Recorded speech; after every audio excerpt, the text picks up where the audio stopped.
हमारे वैभव आनंद प्रभु जो हैं वो आप सबको जो गरुड़ पुराण है, भागवत पुराण है और अन्य पुराणों में जहाँ जहाँ जीवात्मा की गति पितृलोक से होती है, तो कई बार आप लोगों को बहुत सारे सवाल होते हैं, कुछ डिटेल्ड सवाल होते हैं।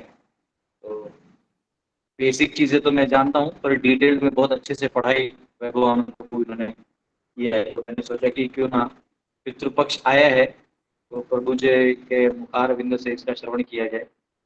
बस चेक ये करना है हमारे वैभव आनंद प्रभु आए हैं कि नहीं। प्रभु जी आप आए हैं तो अनम्यूट करके हरि बोल कर दीजिए, तो आपका थोड़ा इंट्रोडक्शन कर देंगे। हरे कृष्णा प्रभु जी, दंडवत प्रणाम। वाह, जय हो। Thank you, thank you. तो वैभव आनंद प्रभु का इंट्रोडक्शन आपको देता हूँ। वैभव आनंद प्रभु पूना के भारतीय विद्यापीठ में इंजीनियरिंग की है, कंप्यूटर इंजीनियरिंग। और और और वहाँ पे जब मैं प्रीचिंग कर रहा था तभी प्रभु जी बहुत एंथुसियास्टिकली हेल्प करते थे, सपोर्ट करते थे, बच्चों को लाना, प्रचार करना। और बाद में इन्होंने जॉब करते करते फिर गृहस्थ आश्रम इन्होंने ट्रेनिंग भी लिया। फिर उसके बाद चौपाटी टेम्पल में कुछ दिन वहाँ जो वीटीए होता है, वैष्णव ट्रेनिंग एकेडमी उसमें प्रभु जी रहे। और गौरांग प्रभु और बड़े बड़े ड्यूटीज को असिस्ट किया इन्होंने। और इनके बहुत अच्छे रिलेशन है सभी ड्यूटी से, क्योंकि इनका स्वभाव है बहुत अच्छे से स्वीटली बात करते। मतलब कंट्रोवर्सी को भी इतनी स्वीटली बोलते हैं कि आपको पता नहीं चलेगा कि कंट्रोवर्सी छिड़ गई है। और बहुत अच्छी तरीके से फिलॉसफी को समझते हैं, प्रैक्टिकल एप्लीकेशन को भी बहुत अच्छे से तरीके से समझते हैं। गृहस्थ जीवन में है इनके दो बच्चे, एक बेटा एक बेटी, दोनों भी वहाँ भी बहुत अच्छे से। मैं जब भी दिल्ली जाता हूँ तो इनके घर पे रुकता हूँ। और बहुत स्क्रूटिनाइजिंगली इन्होंने अपना प्रेजेंटेशन रखा था। मुझे लगता है ये सिर्फ 5 सेशन का नहीं है, बहुत ज्यादा सेशंस का था, शायद 28 से ज्यादा सेशन। तो मैंने इनको कहा कि क्योंकि 28 दिन में क्या होगा ना कि वो, क्योंकि हमको भागवतम भी कंटिन्यू करना है, तो इसलिए हमने सोचा कि इनको 5 सेशन में हम लोग कंसाइज रूप में प्रभु जी हम सबको प्रेजेंट करेंगे। और हम आप सबसे रिक्वेस्ट ये है कि ये जो 5 सेशन इसके अच्छे से नोट्स निकालिए, क्योंकि आगे जाके जब भागवतम में कपिल मुनि भी बहुत सारा इसके ऊपर बोलने वाले हैं, तब आपको इजीली समझ में आ जाएगा। क्योंकि कई बार भागवतम में या हमारे किसी इसमें टर्म्स ऐसे होते हैं जो एज्यूम्ड होता है कि ये लोगों को मालूम है, लेकिन हमारी इस जनरेशन को नहीं मालूम होता क्योंकि हमने पढ़ाया ही नहीं। हमने भागवत या शास्त्रों को पढ़ा नहीं है। तो प्रभु जी को हम रिक्वेस्ट करेंगे और प्रभु जी का स्वागत करेंगे 3 बार बोल के, हरि बोल। हरि बोल, हरि बोल, हरि बोल, हरि बोल, हरि बोल। हरि बोल। तो प्रभु जी जो है 9:15 तक क्लास लेंगे और 15 मिनट क्वेश्चन आंसर लेंगे, तो ऐसे सेशन चलेगा। तो yes, Hare Hare Krishna. Thank you प्रभु जी, बहुत बहुत धन्यवाद। और आप हमारे गुरु हैं प्रभु जी, गुरु समान नहीं है। Thank you very much. काफी दिन से, अब तो शायद 3 वर्ष हो गए, मैं ये गरुड़ पुराण प्रभु जी से डिस्कस कर रहा हूँ हमेशा से। जब भी घर आते हैं तो दास गदा उसी डिस्कशन होता है। तो एक्चुअली वो अप्रिशिएट करते हैं, वरना बहुत सारे डिवोटीज ऐसे होते हैं उन्हें लगता है कि सिर्फ हरिनाम करें तो सब कुछ संभव है। लेकिन मैंने देखा कि प्रभु जी अप्रिशिएट करते हैं, तो मुझे भी एक शायद मौका मिला। Thank you very much. और अब हम सेशन की तरफ चलते हैं। तो मैं स्क्रीन शेयर करूंगा। स्क्रीन शेयर करने के बाद हम एक बार, अगर किसी का बीच में भी प्रश्न हो तो आप हाथ खड़ा करिएगा और बीच बीच में क्लैरिफाई कर लीजिएगा, वरना टॉपिक थोड़ा टेक्निकल है। और वैसे तो हम सबके घरों में ये प्रथा है, लेकिन शायद समय के कारण या अनदेखी के कारण कुछ कुछ मिस हो गया है। तो हम देखेंगे कि हम इसे रिवाइव कैसे कर सकते हैं। और ये एक्चुअली प्रैक्टिकल है, जो हम अभी सुनेंगे वो प्रैक्टिकल है। हम सभी को कहीं ना कहीं इसको अपने जीवन में निर्धारित करना ही है। ये सेशन ऐसा नहीं होने वाला कि सिर्फ ये फिलॉसफी है। इसको आपको स्वतः भी अपने जीवन में उतारना ही है। इमीडिएट चेंजेस अगर ना भी दिखें तो भी आप लंबे समय में चेंजेस देख पाएंगे स्वयं से, ये प्रत्यक्ष भी है। तो सिर्फ ये शब्द प्रमाण के साथ साथ ऐसा नहीं कि मात्र शब्द प्रमाण है, ये प्रत्यक्ष प्रमाण भी होके हमारे अक्षों के सामने, आंखों के सामने दिखता है। हरे कृष्ण। तो मैं आप सभी से पूछना चाहूंगा, ओके, मैं आप सभी से पूछना चाहूंगा कि श्राद्ध शब्द जो है आपको शास्त्रों में कहाँ कहाँ पे दिखता है या आप देख सकते हैं श्राद्ध, और आप इससे क्या समझते हैं? अगर एक दो भक्त बोल पाए तो बहुत सुंदर होगा। यस माता जी। हाँ सॉरी प्रभु जी, मैं भानु बोल रहा हूँ। हाँ यस। प्रभु जी, मैं शास्त्रों में तो इतना एग्जैक्ट नहीं आइडिया, लेकिन श्राद्ध का अर्थ यह है कि मतलब हमारी कितनी श्रद्धा श्रद्धा से श्राद्ध वर्ड आता है प्रभु जी। बहुत सुंदर, बहुत सुंदर। ओके, फिर रेणु अग्रवाल माता जी। प्रणाम। हरे मुझे कृष्ण। रामायण में आता है जो राम जी ने दशरथ जी के लिए पिंडदान किए थे ना वहां पे अद्भुत, वनवास में, और अद्भुत, जो अद्भुत। Yes yes yes, please please tell. Jatayu. Okay, thank you, बहुत अच्छा उदाहरण दिया आपने। अंतिम संस्कार किया था, लेकिन करेक्ट श्राद्ध जो वो दशरथ जी के किए। Correct correct, thank you. So thank you माता जी। मंजू कुमारी माता जी। हरे कृष्ण प्रभु जी, मैं भी वही रामायण का ही राजा दशरथ के श्राद्ध के बारे में, सीता जी अच्छा, जो उनका श्राद्ध की हाँ उसके ठीक है, बारे में। अगर कोई न्यू पॉइंट्स हैं तो आप फिर बता सकते हैं, वरना अपना हाथ नीचे कर सकते हैं। शिल्पा माता जी। प्रभु जी गरुड़ पुराण, बिकॉज मलेशिया के एक प्रभु जी उनके 2 वीडियोस है यूट्यूब पे, वो बहुत डिटेल में विजुअल प्रेजेंटेशन है, तो गरुड़ पुराण इस शास्त्र। ओके, नहीं हम अब अपने शास्त्रों में उदाहरण, अब जैसे राम भगवान का बोला, ऐसा उदाहरण कहीं देखते हैं क्या? Okay, thank you. अभिनव प्रभु। यस प्रभु जी, दंडवत प्रणाम प्रभु जी। प्रभु दंडवत। जी, मैं शायद चैतन्य महाप्रभु का भी श्राद्ध का उन्होंने श्राद्ध किया ऐसा उदाहरण है, मैं एकदम श्योर तो हाँ, नहीं हूँ बट मुझे ऐसे ध्यान आ रहा है। बहुत सुंदर, थैंक यू वेरी मच। तो गया में महाप्रभु श्राद्ध करते हैं अपने पिताजी का। यस प्रभु। और कुछ कृष्ण लीला से रिलेटेड तो हमने चैतन्य लीला से देखा, राम लीला से देखा, कृष्ण लीला से कोई बता सकते हैं? कृष्ण लीला से या कृष्ण के मुख से कहीं उन्होंने मेंशन करा हो? हाँ, अनुराग शर्मा प्रभु जी। प्रणाम। तो महाराज युधिष्ठिर ने किया था आफ्टर वॉर सभी योद्धाओं का। Okay okay okay, thank you. तो बहुत सुंदर आप लोगों के ये उदाहरण रहे और इन्हीं उदाहरणों से आधारित हम देखने वाले हैं। तो आप देखेंगे ये सभी या तो स्वयं भगवान हैं या फिर ये भगवान के भक्त हैं, जैसे युधिष्ठिर महाराज, अर्जुन। लुप्त पिंडोदक क्रिया, भगवान बात, ये अर्जुन बात करते हैं फर्स्ट चैप्टर में भी कि अगर ये पिंड क्रिया लुप्त हो जाएगी तो पतंती, ये जो हमारे एंसेस्टर्स हैं, हमारा कुल है, उसका भी पतन होगा। तो देखिए, कोई भी चाहे भक्त हो चाहे भगवान हो, वो दोनों ही इस क्रिया को या तो कर रहे हैं या करने का संकल्प कर रहे हैं या फिर करने के लिए प्रेरित कर रहे हैं। एक आपको बहुत और अच्छा उदाहरण हम ये देखने वाले हैं अपने प्रेजेंटेशन में। मैं एक बार प्रेजेंटेशन खोल लेता हूँ, 1 सेकेंड। और इसमें मृत्यु का भी आज थोड़ा डिस्कशन हो जाएगा। हरे कृष्ण, जस्ट 1 मिनट दीजिएगा।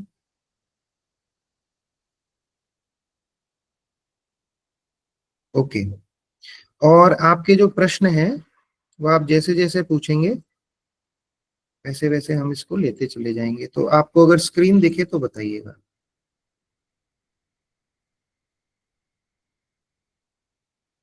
स्क्रीन दिख रही है आपको? हाँ प्रभु, अब दिख रही है। Okay, thank you. तो पहले हम इसमें देखेंगे सोल का जर्नी। तो ये सेशन पता है डे वाइज के हिसाब से प्लान्ड है। तो आज हम क्या देखने वाले हैं, why there is a need to know about the journey after life. तो पिंड दान से पहले भी एक क्रिया हो जाती है, हाँ, तो वो सब जो है वो हम आज कवर करने वाले हैं कि मृत्यु के बाद होता क्या है एक्चुअली। आप सभी के प्रश्न काफी होंगे इस पे कि कहाँ पे किस तरह से व्यक्ति जो है आगे जाता है। फिर पिंड तो ठीक है, पितृपक्ष तो ठीक है, उससे पहले क्या होता है वो आज हम देखने वाले हैं। So why there is a need, what Bhagavad Gita says, Bhagavad Gita इसके बारे में क्या कहती है, पर्पस ऑफ दिस नॉलेज, क्या इसका उद्देश्य है, डेस्टिनेशन आफ्टर लाइफ, पितृलोक कहाँ पर स्थित है। शायद आप सबने इतने अच्छे से दास गजा प्रो के साथ करा है, तो मेरे को विश्वास है कि आपको ये भी पता होगा कि पितृलोक की लोकेशन कहाँ पर है। लेकिन क्योंकि जनरली ये सेशन ऐसे डिजाइंड है तो हम वो भी एक बार कवर कर लेंगे। स्कीम ऑफ द वैदिक यूनिवर्सल स्ट्रक्चर, तो अगर वैदिक यूनिवर्स स्ट्रक्चर पता होगा तो फिर पितृलोक का लोकेशन भी अच्छे से ज्ञात हो जाता है। Why Pitrupaksha falls in the dark fortnight, तो ये जो पितृपक्ष है ये कृष्ण पक्ष से ही क्यों ओवरलैप करता है या इसी के अंतर्गत क्यों आता है वो भी हम देखेंगे। फिर पितृलोक, यमपुरी और स्वर्ग लोक में क्या अंतर है ये भी हम देखेंगे। कौन पितृलोक में जाते हैं, कौन यमपुरी में जाते हैं और कौन स्वर्ग लोक में जाते हैं। वैसे तो शायद आप सबको ये ज्ञात भी हो, लेकिन एक बार फिर रिवाइज कर लेंगे। रेजिडेंस ऑफ यमराज, यमराज का लोक कहाँ पर है, और लास्ट में ओवरव्यू हम देखेंगे। Thank you. सो अर्जुन, सबसे पहले हमें रेफरेंस मिलता है पिंड क्रिया का।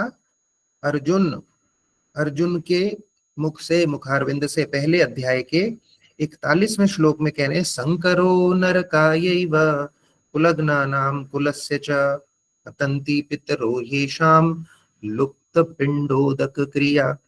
तो लुप्त पिंडोदक क्रिया, अगर ये क्रिया लुप्त हो गई, जो पिंड क्रिया है ये लुप्त हो गई, तो पतंती पितरो येषां, उन पितरों का पतन हो जाता है, वो अपने स्थान से पदच्युत हो जाते हैं, पद से गिर जाते हैं।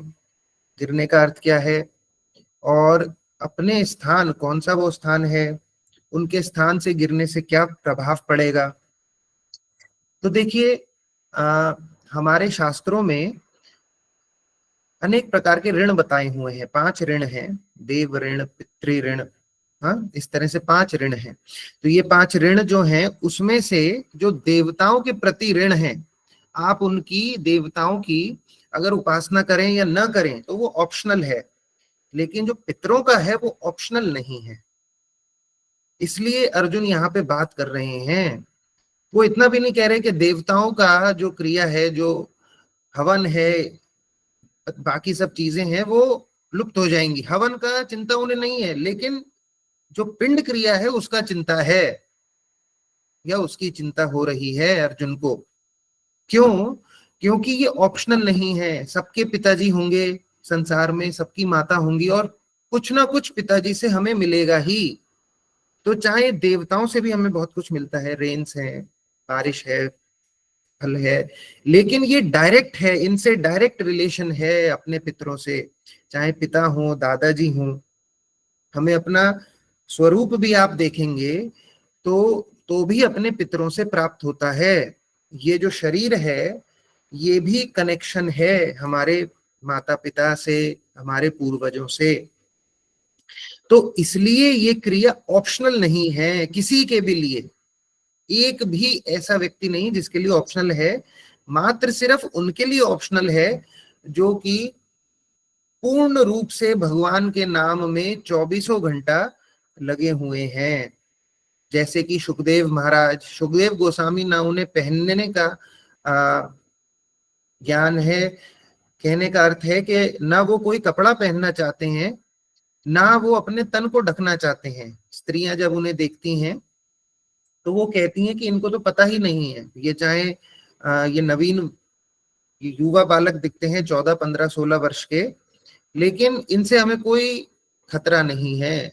ये समझ ही नहीं सकते कि ये स्त्री शरीर पुरुष शरीर में भेद ही नहीं जान रहे हैं लेकिन जैसे ही उनके पिताजी आते हैं तो स्त्रियां अपने तन को ढक लेती हैं, क्योंकि वो गृहस्थ हैं, वो स्त्री और पुरुष के भेद को समझते हैं, लेकिन पुत्र इतने उनके अवधूत हैं कि स्त्रियां तन भी नहीं ढकती हैं। तो आप देखिए ऐसे व्यक्ति के समक्ष उन्हें कोई ऋण नहीं होता, क्योंकि उनके लिए भौतिक संसार में उन्होंने लगभग अपने पिताजी से कुछ भी नहीं लिया, मात्र श्रीमद् भागवत के सिवा कुछ भी और अपने पिताजी से शरीर अवश्य मिल गया, वो भी वो बाहर नहीं आ रहे थे। तो ऐसे व्यक्ति अगर कोई हैं, हाँ, जो जंगल में रहना चाहते हैं, उनके लिए तो ये पिंड क्रिया श्राद्ध क्रिया नहीं है, लेकिन बाकी सबके लिए जिनको अपने माता पिता से कुछ ना कुछ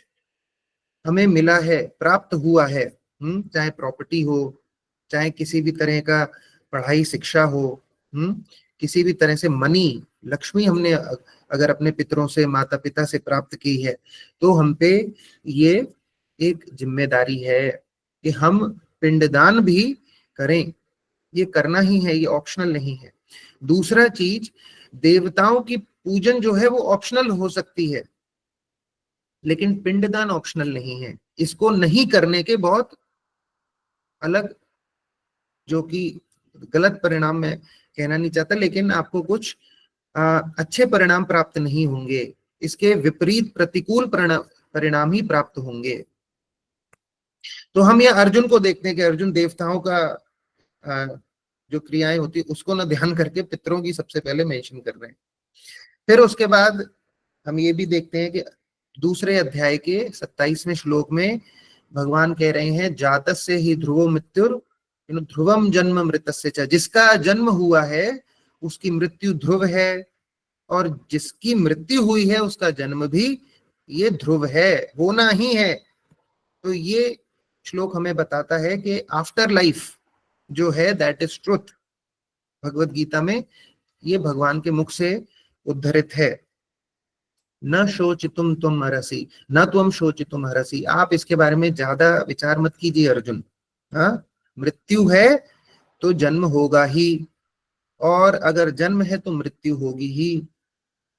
ये अनअवॉइडेबल है।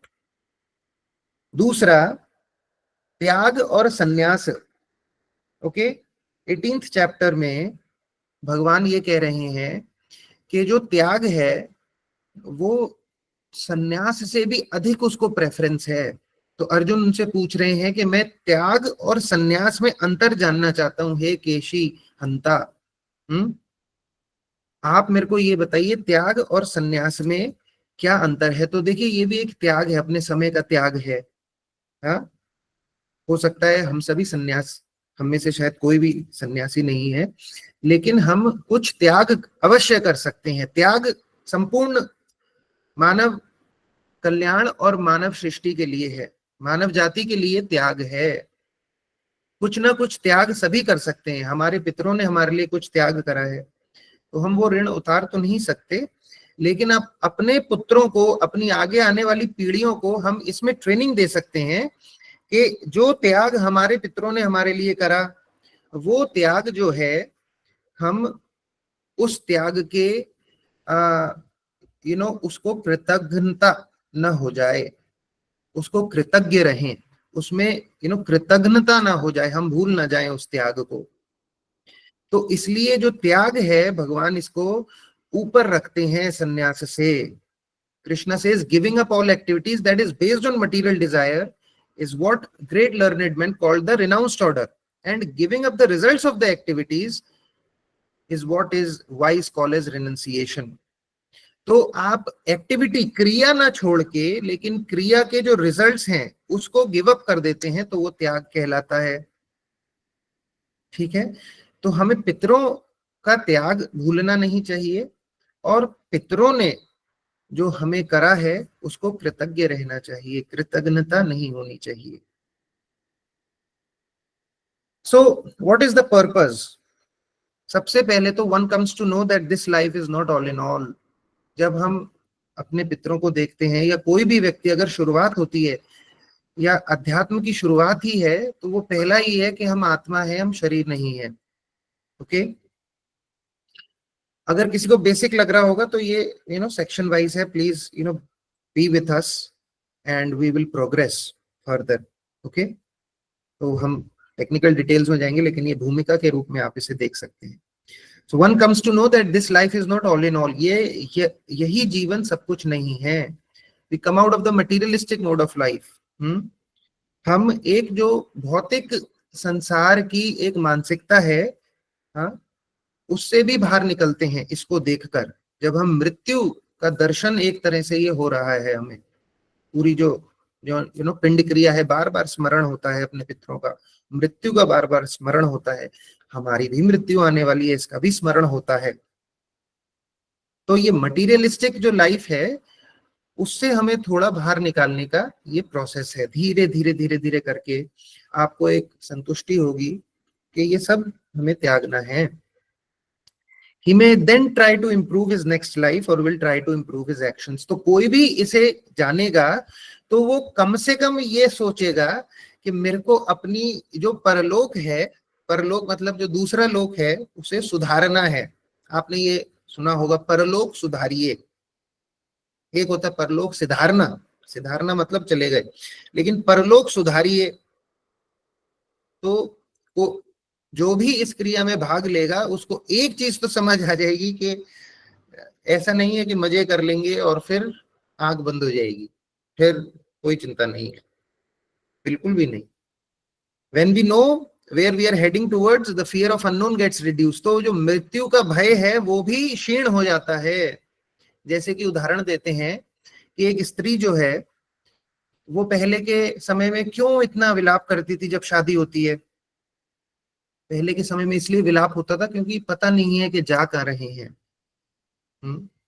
जब विवाह हो गया, पति का घर से संबंध स्थापित नहीं हुआ है, पति से संबंध स्थापित नहीं हुआ है, तो जा कर रहे हैं. अननोन फैक्टर है, पता ही नहीं है कि जाना कहाँ है, कैसे सामाजिक लोग होंगे, कैसे बात करेंगे, क्या करेंगे. पिता के घर को छोड़ के जो कंप्लीट नोन था, ऐसे ही बच्चे को कहते हैं इसको घर ले चलो. हाँ, मेरा भी पुत्र है, वो कहता है हम पापा घर कब जा रहे हैं क्योंकि उसे एक अननोन फैक्टर है, अज्ञातता है सराउंडिंग के बारे में, लेकिन संपूर्ण ज्ञान है घर के बारे में. तो वहां पे कंफर्ट होता है. लेकिन जब एक अननोन है, हमें जाना कहाँ है पता ही नहीं है, इसलिए आप देखेंगे कि जो भगवान के भक्त हैं उनमें फियर नहीं होता, क्योंकि पता है कि जाना कहाँ है. मृत्यु के बाद पता है भगवत धाम जा रहे हैं, वृंदावन जा रहे हैं, तो कोई फियर नहीं है. बड़ा सरल है शरीर छोड़ना. अरे ये कपड़ा उतरेगा, दूसरा कपड़ा पहन लेंगे, ऐसा हो गया. आप सोचिए, लेकिन अगर मान लीजिए कि आप वो सरोवर में स्नान करने जाएं और कोई आपका कपड़ा ले जाए तो क्या होगा, बहुत आपको कठिनाई हो जाएगी, बहुत आपके मन में विचलितता आ जाएगी, मन विचलित हो जाएगा. क्यों? क्योंकि पता ही नहीं है कि हम क्या करेंगे. तो ऐसे एक बार एक महाराज जी थे, स्नान कर रहे थे. स्नान करते करते उनका शायद गंगा जी में जो गमछा है वो निकल गया. तो किसी ने पूछा, महाराज जी आप पधारिए, बाहर पधारिए, हम सेवा करेंगे. तो उन्होंने कहा, मैं गया तो गौड़ीय वैष्णव के रूप में था, लेकिन अब मैं नागा बाबा हो गया हूँ, तो पहले मेरे लिए आप गमछे का इंतजाम कीजिए. तो देखिए, पता नहीं है कि क्या होगा. तो अननोन, जो फियर ऑफ अननोन है, उससे हम निजात पाते हैं कि हम जा कर रहे हैं. अरे ये तो पता लगे. लोगों को मृत्यु से क्यों भय है? इसलिए भय है क्योंकि पता नहीं है कहाँ जा रहे हैं. इसलिए जो मृत्यु को समझते हैं उनमें फियर बहुत कम हो जाता है. प्रभुपाद जी, अब लोग सोचते हैं ऐसा, प्रभुपाद जी जब गए, शरीर छोड़ रहे हैं, तो भागवत का चर्चा कर रहे हैं, फियरफुल क्यों नहीं है? क्योंकि पता है क्या करना है, बाद में भी पता है कहाँ जा रहे हैं. इसलिए स्त्रियां आजकल देखो अपने पति से इतनी शादी से पहले घर जाएंगे, मिलेंगे जुलेंगे, तो इतना कम हो जाता है फियर के रोना ही नहीं आता है. आप देखिए, कई जो लड़कियां हैं, विवाह के समय उनसे कहा जाता है, अरे रो भाई, नहीं रोने की क्या आवश्यकता, मेरे को पता ही है मैं कहाँ जा रही हूँ. इसी प्रकार शुद्ध भक्त भी होते हैं, पता ही है कि कृष्ण की गोद में जा रहे हैं, कृष्ण की सेवा में जा रहे हैं, इसलिए हरि बोल आइए, हमारा वध भी कर दीजिए, कोई चिंता नहीं है। तो देखिए फियर ऑफ अननोन जो है वो भी धीरे धीरे करके समाप्त हो जाता है। लेमेंटेशन जो अति दुख है, अत्यधिक दुख, वो कम हो जाता है। ट्रेजेडी और ट्रॉमा कम हो जाता है। हाँ, फैमिली मेंबर्स को जब हम देखते हैं, हम उनकी जब पूरी प्रक्रिया में भाग लेते हैं मृत्यु की या अपने भी बारे में, तो ये लेमेंटेशन कम हो जाती है। ये बहुत प्रैक्टिकल है। ये ऐसा नहीं है कि आपको दिखे ना, ये आप अपनी आंखों से प्रत्यक्ष रूप में इसको दर्शन कर सकते हैं। लेमेंटेशन कम होना, अत्यधिक पीड़ा होना, मन अत्यधिक व्यथित होना, ये बहुत कम हो जाता है, या उस पर प्रभाव तो पड़ेगा ही पड़ेगा।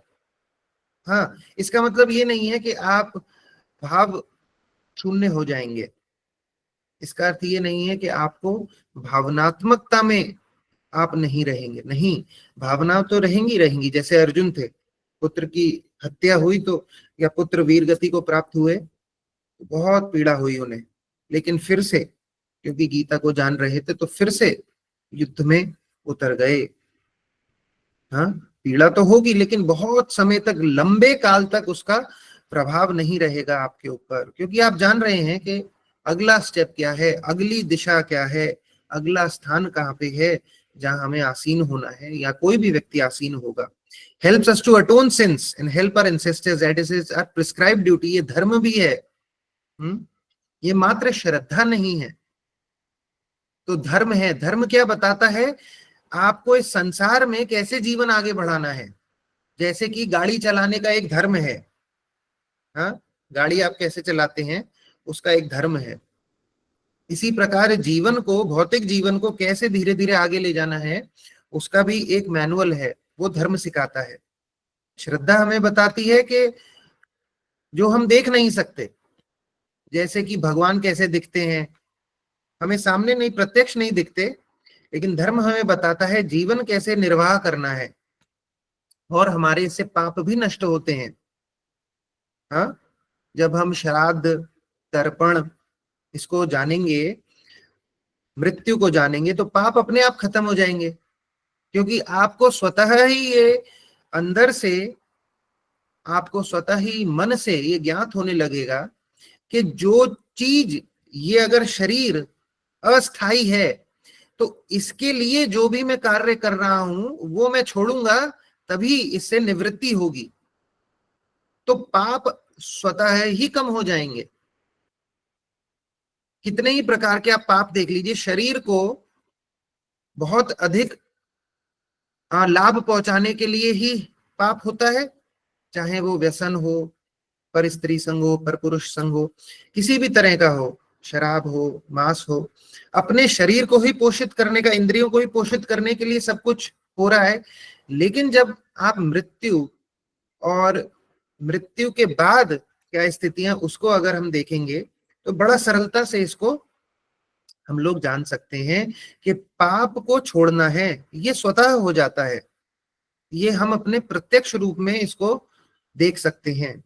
Ancestors then get a better body and destination. और हमारे पितरों का भी, जो पितृ हैं, जो पूर्वज हैं, 3 पीढ़ियां, अभी देखेंगे किस प्रकार कौन कौन पितृ हैं, कितने पीढ़ी पितृ हैं, तो उनको भी बेटर डेस्टिनेशन मिलती है। क्यों? क्योंकि उन्होंने अपनी जो अगली संतान है उसको धर्म सिखाया है, उसको इस संसार की गतिविधि जो चक्र है, मृत्यु जन्म चक्र, उसके बारे में उन्होंने बताया है। कृष्ण के प्रति ये एक कदम है। अगर कुछ भी ना हो, कोई वैष्णव भी ना हो, मात्र इस क्रिया को करके विष्णु भगवान को प्रसन्न कर सकता है, क्योंकि गरुड़ पुराण गरुड़ देव जी को भगवान कृष्ण ने ही सुनाई है। तो डायरेक्ट कृष्ण के, जैसे गीता है, डायरेक्ट गीता पढ़ के भगवान की वाणी का अनुसरण होता है, वैसे ही गरुड़ पुराण भी भगवान की वाणी है। तो डायरेक्ट भगवान की वाणी का अनुसरण हो रहा है प्रत्यक्ष रूप में। तो इसलिए आप देखेंगे कि जो पितृ हैं उनको भी इसका अत्यधिक फल मिलता है, क्योंकि उन्होंने ऐसी संतति को जन्म दिया है, उनके परिवार में कोई ऐसा व्यक्ति ने जन्म लिया है जिसको धर्म की परिभाषा पता लग गई है शास्त्र अनुसार। तो अब पितृलोक का लोकेशन, ओके, तो आपने ये 14 भुवन पढ़ा ही है यूनिवर्सल स्ट्रक्चर में।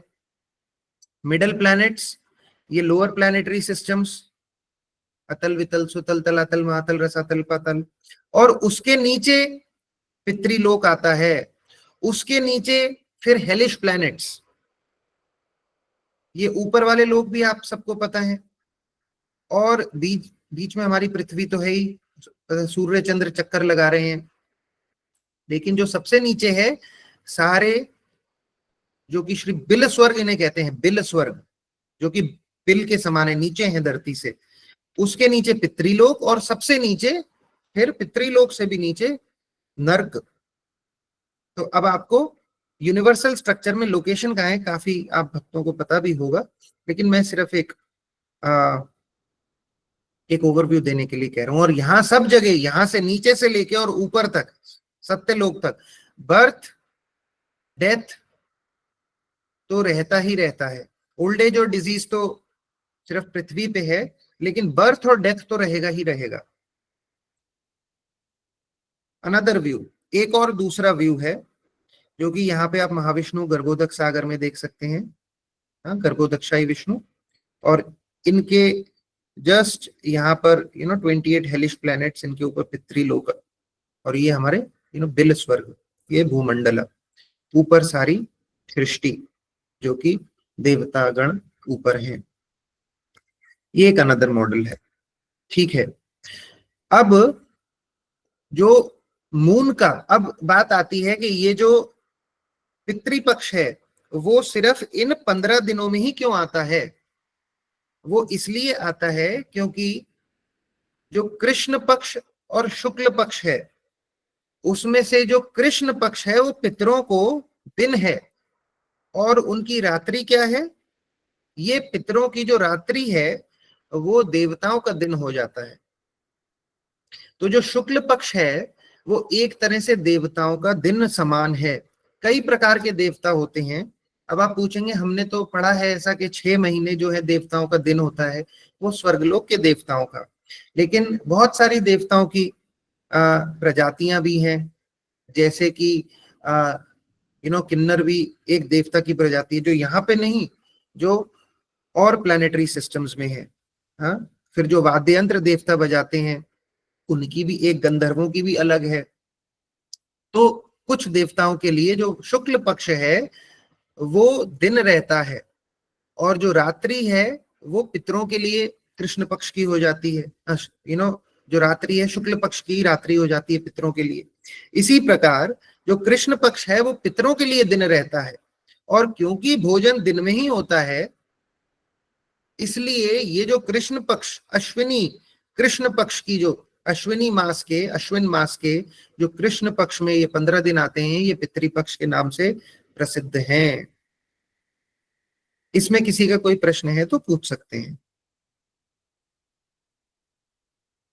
तो इसलिए कहा जाता है कि जो ये शुक्ल पक्ष है ये देवताओं की प्रसन्नता के लिए बहुत अधिक महत्वपूर्ण है। और जब भी अमावस्या आती है, आप देखो कितने ही लोग, कितने ही संसार में व्यक्ति ये पितरों का पूजन करने लगते हैं, तर्पण करने लगते हैं, श्राद्ध करने लगते हैं, क्योंकि वो उनका दिन है। अच्छा, जो मून है ये सभी जीवों का, जो चंद्र है ये सभी जीवों का भोजन प्राप्त कराने में मदद करता है। जैसे कि भगवान भी गीता में कहते हैं कि जो प्रवाह है, जब सूर्य, जो रस है वो मून प्रोवाइड कर रहा है। रस के बिना हम स्वादन कर ही नहीं सकते, स्वाद आ ही नहीं सकता। हर चीज का जो रस है वो हमें चंद्र से ही प्राप्त है, ठीक। तो जो चंद्र हैं वो सभी जीवों के रस को प्राप्त कराते हैं, फूड। तो इसलिए जितनी भी साइकिल्स हैं मून की, उससे फूड का कनेक्शन है। इसलिए श्राद्ध कर्म में भी जो पितरों को भोजन जा रहा है ये मून की साइकिल से ही निर्धारित होती है। और इसलिए आप देखो कि शास्त्रों में सर्व जीव निवह प्राणो, इसे ऐसा भी बताया गया, जो मून है वो सर्व जीव निवह प्राण के समान है।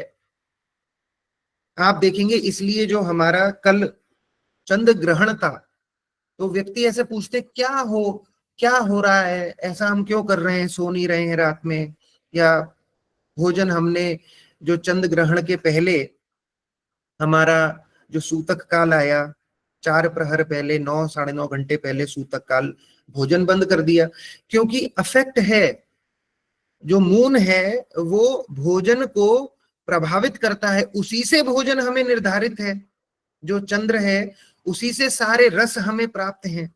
तो अगर मून इम्पैक्ट हो जाएगा, मून ग्रसित हैं, उन्हें किसी ने ग्रहण कर लिया है, पकड़ लिया है, उन्हें किसी ने अपना ग्रास बनाया है, राहु ने, तो जो चंद्र से संबंधित चीजें हैं वो भी इम्पैक्ट हो जाती हैं, जिसमें सबसे पहले आता है भोजन, पानी, रस, हर तरह के रस का उस समय ग्रसित हो जाते हैं जब चंद्र ग्रहण होता है।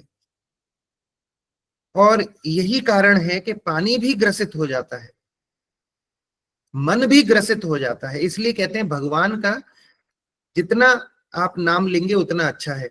अच्छा, हर बुराई में इस संसार में एक अच्छाई है, और हर अच्छाई में एक थोड़ी सी बुराई भी रहती है।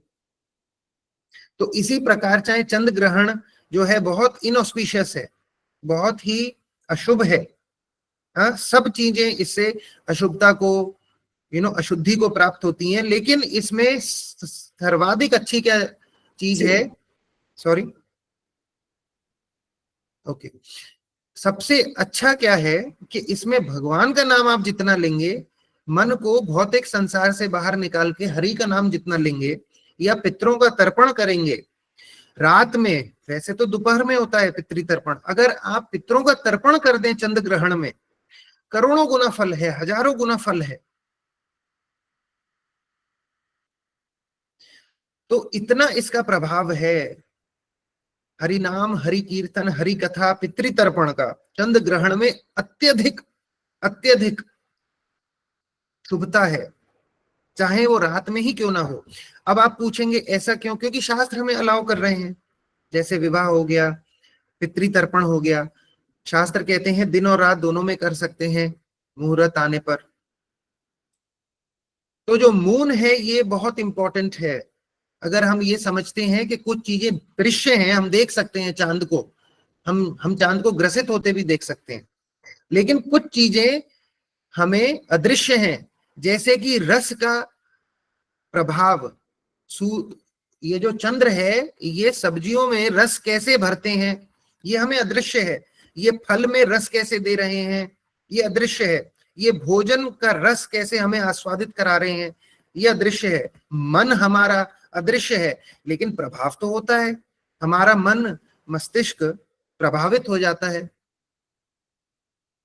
जैसे कई बार आप देखेंगे कि ग्रहण के बाद कोई बहुत बड़ी घटनाएं होती हैं, हमारे पास डेटा है, खैर वो एस्ट्रोलॉजी का टॉपिक है, उधर चले जाएंगे, लेकिन हम देखेंगे moon is very important. Okay, so इसके अंदर पितृ तर्पण करना अत्यधिक शुभ है। और मून को जीव भी कहा गया है, क्योंकि ये जो नेक्टर है उससे ये बनता है।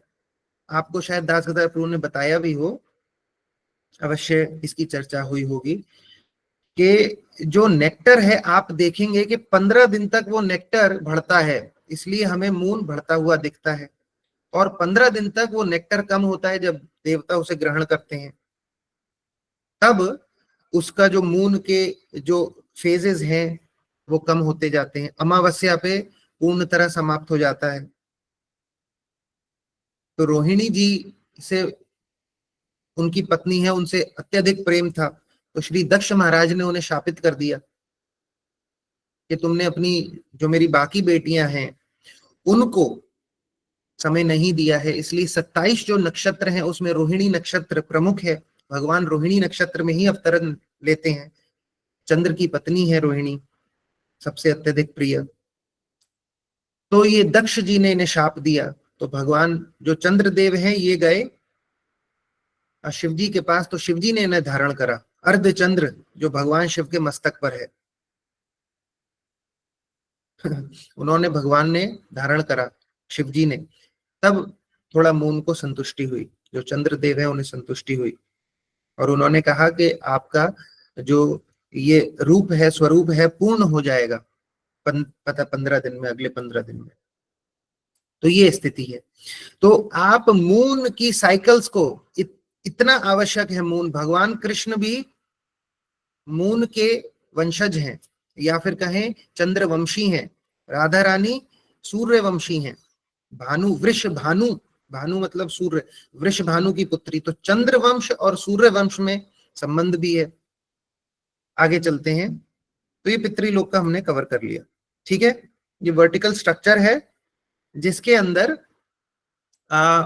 मैं इसमें डिटेल में नहीं जा रहा, क्योंकि ये वर्टिकल यूनिवर्सल स्ट्रक्चर है। ये हम किसी और दिन देख लेंगे। अब description of hellish planet Shrimad Bhagavatam के 5वें स्कंद के 26वें श्लोक में ये आता है, a section of pitris headed by Agnishvattas reside beneath the lower planetary system.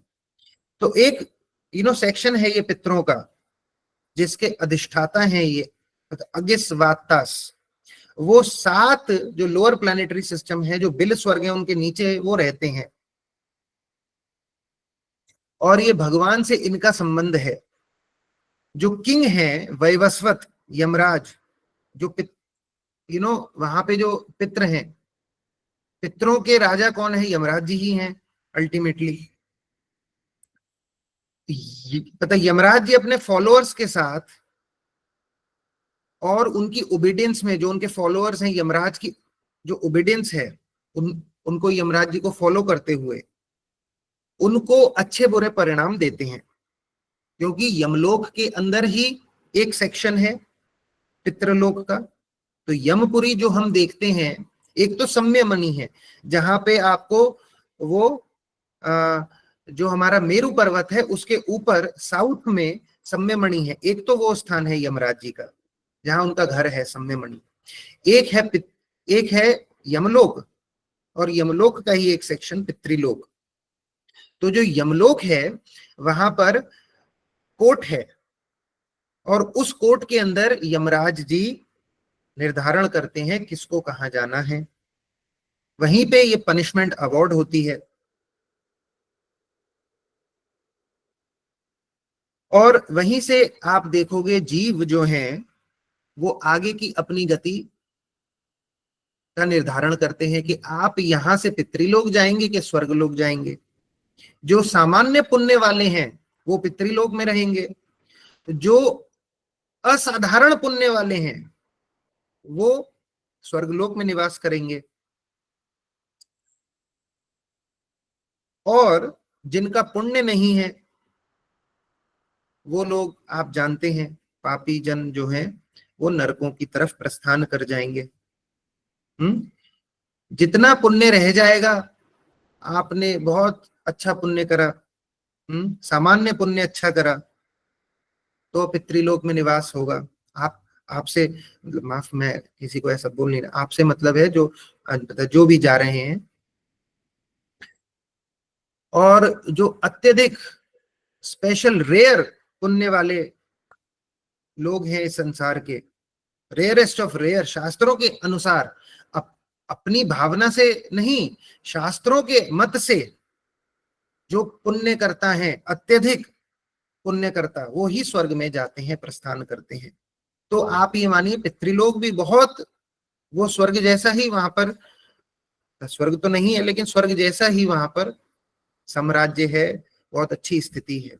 और ये साल भर में एक बार पितृ आते हैं और आस्वादन करना चाहते हैं भोजन का। अपने परिवार जन से भोजन, यमराज जी के आशीर्वाद से सभी पितरों को छोड़ा जाता है कि आप अब जाइए पृथ्वी लोक पे, भूलोक पे, वहां पे अपने जो आपके जो परिवार जन हैं उनसे आप भोजन ग्रहण कर सकते हैं।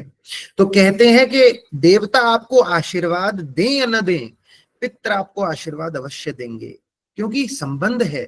अगर आपको पिताजी से प्रॉपर्टी मिली है, अपने पूर्वजों से प्रॉपर्टी मिली है, हाँ लक्ष्मी मिली है, धन मिला है, स्वर्ण, हाँ 3 चीजें धन मानी गई हैं, गो, गाय, लैंड जो कि स्थान है रहने का, या फिर आपका अगर खेत है लैंड, और तीसरा है स्वर्ण। ये 3 ही सर्वश्रेष्ठ हैं। गाय, अगर गाय आपको प्राप्त हुई है पिताजी से या पूर्वजों से, या गोधन प्राप्त हुआ है, या फिर आपको गज या पशु हाथी घोड़े वो भी मिले, लेकिन गोधन ही उसमें प्रमुख है, या फिर आपको भूमि मिली है, और या फिर आपको स्वर्ण मिला है, तो आपको अपने पिताजी और अपने जो पूर्वज हैं, या फिर शरीर भी क्यों नहीं मिला है, शिक्षा मिली है, तो भी हमें उनका ऋण, कृतज्ञता आनी चाहिए उनके ऋण के प्रति। डिस्क्रिप्शन ऑफ हेलिश प्लैनेट्स, ये किसी और दिन हम चर्चा कर सकते हैं, लेकिन छोटे शब्दों में 9:15 हो गए हैं, तो मैं यहाँ अपनी बात का विराम देता हूं। कल से हम लोग इसके आगे देखेंगे। हरे कृष्णा। आपके अगर प्रश्न है तो अब आप अपने प्रश्नों का निवारण ले सकते हैं। हरे कृष्णा प्रभु जी, दंडवत प्रणाम। हरे कृष्णा हाँ, प्रभु जी, दंडवत प्रणाम। हाँ, एक एक करके मैं आपसे विनती करूंगा कि आप अपना हस्त जो है वो प्रेषित कर दीजिए। हाँ प्रभु जी, क्वेश्चन था कि आश्विन महीना में ही क्यों पितृपक्ष होता है? हाँ, तो अभी अभी हमने कैसे कहा कि जो अश्विन मंथ है, अश्विन महीना, ये इसमें आप देखेंगे देवशयनी जो एकादशी आ जाएगी अभी, तो देवशयनी एकादशी हो गई, तो देवशयनी एकादशी के बाद रात्रि हो जाती है। किसकी रात्रि? देवताओं की रात्रि।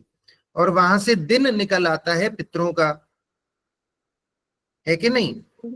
तो 6 महीने, उसमें से भी ये अवधि जो है, ये अवधि ऐसी है जब यमराज अश्विन मास के अंदर उनको आज्ञा देते हैं कि अब आप जाइए, अपने पूर्वजों से आप मिलकर आइए। तो देवशयनी एकादशी के बाद देवताओं की जितनी भी क्रियाएं हैं वो सब उनका समापन हो जाता है, जैसे विवाह आदि, गृह प्रवेश, तो जो शुभ क्रियाएं हैं वो रुक जाती हैं, क्योंकि अब देवताओं की रात्रि हो चुकी है, भगवान शयन कर रहे हैं, भगवान महाविष्णु। फिर उसके बाद जब भगवान आंखें खोलेंगे, देवताओं का जब दिन होगा, तो फिर उनकी प्राथमिकता हो जाएगी शुभ, देवोत्थान एकादशी से। तो तब देवताओं से रिलेटेड जितनी भी क्रियाएं हैं उनका आवाहन वो होने लगेगा। तो माता जी, मैं आपकी जो शंका है वो समाधान कर सका? जी प्रभु जी, धन्यवाद। हाँ, धन्यवाद सुषमा माता जी। अब नेक्स्ट है रत्ना माता जी। जी प्रभु जी, Hare Krishna. Oh sorry, I am sorry प्रभु जी, 2 क्वेश्चन है प्रभु जी। एक तो क्वेश्चन ये है कि प्रभु जी, जैसे कि कहा जाता है कि पितृपक्ष में पितरों के लिए कुछ भी करना चाहिए, दान वगैरह या तर्पण वगैरह। तो सपोज दैट प्रभु जी, जैसे मैं तर्पण तो कर रहा हूँ, और जो ब्रह्म भोज होता है वो मैं किसी वैष्णव को या किसी पंडित को मैं करा रहा हूँ अपनी श्रद्धा अनुसार, जो भी मेरा बेस्ट कैपेसिटी है। तो प्रभु जी, और उसके बाद फिर क्या मुझे घर पे भी करना चाहिए? अगर पॉसिबल ना हो तो क्या करना चाहिए, या करना कंपलसरी है घर पे भी? तो हम डिटेल में भी देखेंगे, लेकिन आपको अभी शॉर्ट में बता देता हूं।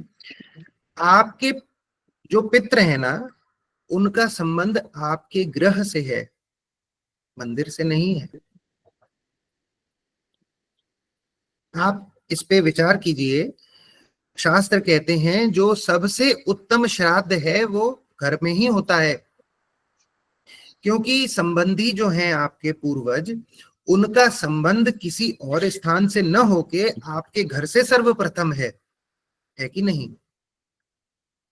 तो सारी क्रियाएं जितनी भी होंगी वो घर पे ही होंगी, वो सर्वश्रेष्ठ है। या फिर आप किसी देवालय में जाके भी कर सकते हैं, अगर कोई अलाउ नहीं कर रहा है घर पे, या फिर आपको ये लगता है कि मैं किसी धाम में जाके करूं, कर सकते हैं, लेकिन जो पितृपक्ष है उसमें कम से कम आप अपने घर पे एक बार व्यवस्था बनाएं, अपने परिवारजन से।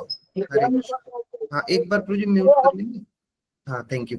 तो आपका संबंध आपके पूर्वजों से, आपके घर से ही जुड़ा हुआ है, क्योंकि अगर आपने स्वयं से भी धन एकत्रित करा है तो भी पितरों जो पूर्वज हैं उनकी ही कृपा से शिक्षा प्राप्त करके करा है, या आपको जो भूमि मिली है अपने पूर्वजों से वो भी आपको, फिर तो कोई शंका है ही नहीं उसमें। तो जब संबंध हमारे घर से है, हमारी भूमि से है, तो उसकी क्रिया का समापन भी घर से ही होना चाहिए, है कि नहीं? आप ये आउटसोर्स नहीं कर सकते। ये पितृपक्ष में दूसरे को पैसा देकर और किसी और से करवाना ये अलाउड नहीं है। आप ब्राह्मण को या किसी वैष्णव को घर पे बुलाइए जिसे करना आता हो श्राद्ध। सिर्फ पैसा देके श्राद्ध का कहीं पर भी अगर आप मेरे को उदाहरण देंगे कि इस भक्त ने पैसा देकर मंदिरों में और श्राद्ध करा, तो मैं सारी प्रॉपर्टी आपको नाम कर दूंगा अपनी। श्री चैतन्य, अभी हम देखेंगे जैसे जैसे इसमें आगे जाएंगे, श्री चैतन्य महाप्रभु स्वयं श्राद्ध करते हैं अपने हाथ से। भगवान राम स्वयं, उनके पिताजी जा चुके हैं, स्वयं वो अपनी रिस्पॉन्सिबिलिटी, अपना उत्तरदायित्व समझकर वो करते हैं। भगवान कृष्ण कह रहे हैं अर्जुन से कि आप क्या करिए, अब उन्हें आवश्यकता नहीं है, स्वयं भगवान वहां पे विद्यमान है साक्षात, और भगवान की उपस्थिति में अर्जुन से कह रहे हैं कि अब आपके जो ये युद्ध खत्म हो चुका है, गंगा जी में खड़े होके अपने पितरों का श्राद्ध कीजिए, ये जितने भी आपके पूर्वज हो चुके हैं आपके संबंधी, इनका पिंडदान कीजिए। कौरवों का पिंडदान करवा रहे हैं भगवान पांडवों से, भगवान स्वयं। और आपको एक आश्चर्य की बात बताता हूं, 7वें स्कंद में भगवान नरसिंह देव प्रहलाद महाराज को कह रहे हैं, आप ये स्वयं पढ़ सकते हैं कि अब आप हिरण्यकश्यप का श्राद्ध कीजिए, जिसको स्पर्श करा है भगवान ने स्वयं। भगवान का स्पर्श जिसे प्राप्त हुआ है उसका श्राद्ध करने की क्या आवश्यकता। भगवान कह रहे हैं ये पीढ़ी नहीं, तुम्हारी 7 पीढ़ियां भी मैंने जो है उनको तार दिया है या उनको मुक्त कर दिया है। 21 पीढ़ी कहते हैं, 7 × 3, 21 पीढ़ियों को मैंने मुक्त कर दिया है। तो भगवान नरसिंह देव के शब्द हैं।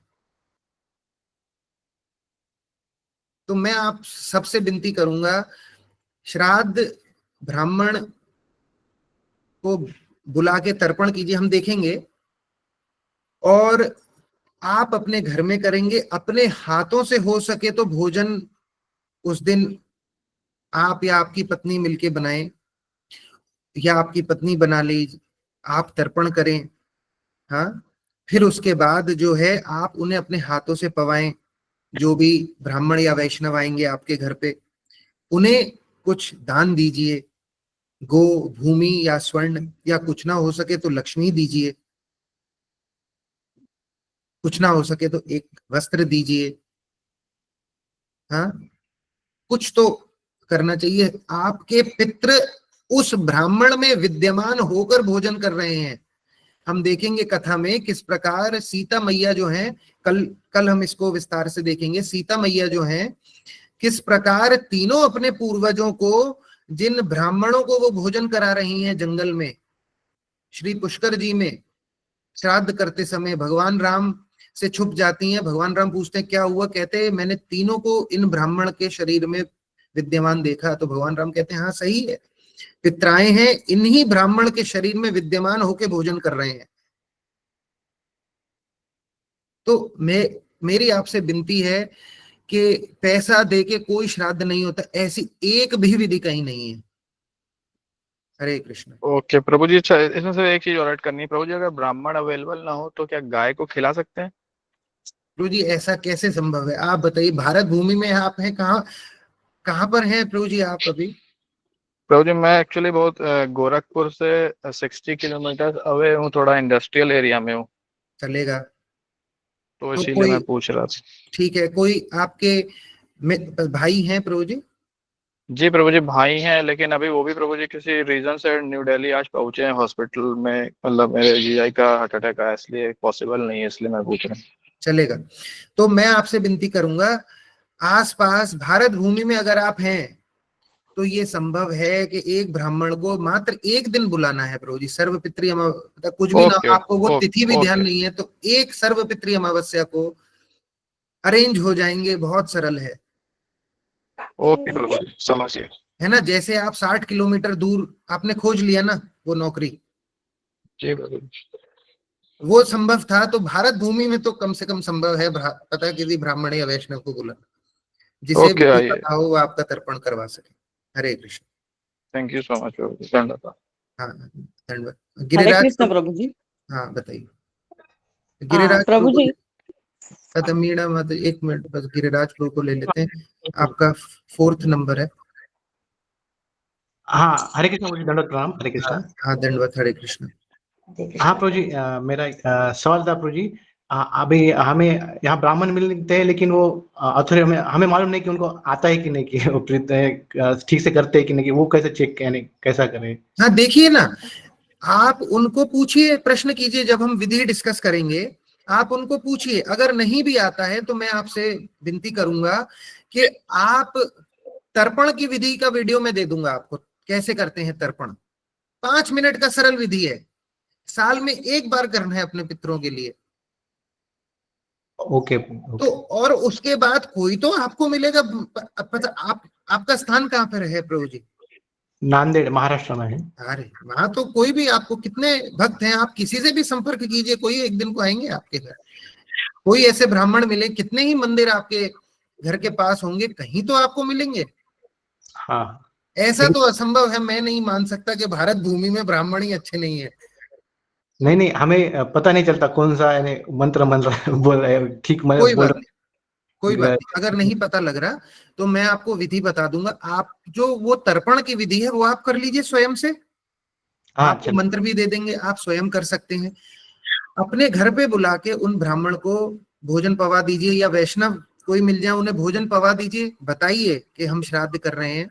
अगर कोई न आने के लिए कहे तो किसी ब्राह्मण पता जातक को जिसे आवश्यकता हो उसे कहिए कि हम आपको गिफ्ट और ये सब देना चाहते हैं अपने पितरों के लिए। कुछ ना कुछ हो जाएगा प्रभु जी, बस ढूंढने की बात है। हमारे पिताजी ने क्या क्या नहीं कर दिया हमारे लिए, या हमारे पूर्वजों ने क्या क्या नहीं कर दिया प्रभु जी। और प्रभु जी और एक सवाल था, कि ऐसा ये हर साल में करना ही पड़ता है, ऐसा कुछ वन शॉट एक सोल्यूशन है क्या? नहीं, सब वन शॉट कुछ नहीं होता जीवन में, वन शॉट कुछ भी नहीं है, वन शॉट कुछ भी नहीं है, ऐसा कहीं किसी शास्त्र में नहीं है। ये डेली प्रोसेस है, डेली। ये तो पितृपक्ष कम से कम एक बार करना चाहिए साल में, वरना ये डेली है। पिताजी के पैर हर रोज छूने चाहिए, भगवान का स्मरण डेली है। वन शॉट का कोई तरीका नहीं है, मैंने अपने जीवन में नहीं पढ़ा। अगर किसी और ने पढ़ा हो तो मैं आपका स्वागत कर, मैं शिष्य बन जाऊंगा। ये वन शॉट में कोई बता दे तो। ओके प्रभु, हरे कुछ भी वन शॉट नहीं है, इट इज डेली। जैसे पैसा डेली कमाने के लिए जाना पड़ता है, वैसे ही अपने पितरों को तर्पण भी डेली है, लेकिन उतना नहीं हो सकता, कम से कम साल में एक बार उतना तो कर सकते हैं। ओके थैंक यू प्रभु जी, हरे कृष्ण। हरे कृष्ण। वीडियो भेज दीजिए प्रभु जी। अवश्य अवश्य, हरे कृष्ण। हरे कृष्ण। पता सुजीत कुमार सोमकर प्रभु। हरे कृष्ण प्रभु जी। हाँ जी। अच्छा अभी 9:30 हो गया है, मैं पूछना चाहूंगा अगर होस्ट है तो, या दास प्रभु आप हैं तो। नहीं भी कोई दिक्कत नहीं, क्वेश्चन आंसर ले लो और 10 बहुत क्वेश्चन है लोगों के। ओके ठीक है, ओके। 2 क्वेश्चन है। एक तो हम लोग कहते हैं ना कि जैसे हम मानते हैं कि पुनर्जन्म होते हैं, बराबर है जी। तो जो पितृ हैं अगर उनके पुनर्जन्म हो गए हैं तो हम ये श्राद्ध किन के लिए कर रहे हैं? मतलब एक सवाल है कि अगर उनका पुनर्जन्म हो गया है, सुंदर सवाल है, तो सुंदर सवाल है, किसके लिए बहुत कर रहे हैं हम? करेक्ट समझ गया मैं। तो देखिए 3 पीढ़ियां, ये हम डिटेल में डिस्कस करेंगे, आपको मैं रेफरेंस भी दिखाऊंगा भगवान इसके बारे में। सेम प्रश्न आपने जो करा है गरुड़ देव जी भी कर रहे हैं, हाँ, भगवान से, कि अगर मेरे जो पूर्वज हैं, हे कृष्ण, अगर वो किसी और योनि में चले गए तो क्या होगा, अगर उनका मोक्ष हो गया तो क्या होगा। मेरे तो पिताजी प्योर डिवोटी थे, श्री चैतन्य महाप्रभु के पिताजी प्योर डिवोटी थे, तो श्राद्ध किसको जाएगा? चैतन्य महाप्रभु ने जो करा, भगवान राम दशरथ महाराज का श्राद्ध कर रहे हैं, श्राद्ध किसको जाएगा? दशरथ महाराज जो है वो तो मोक्ष के अधिकारी हैं, उनसे अधिक तो कोई भी नहीं, तो श्राद्ध अन्न किसको जाएगा?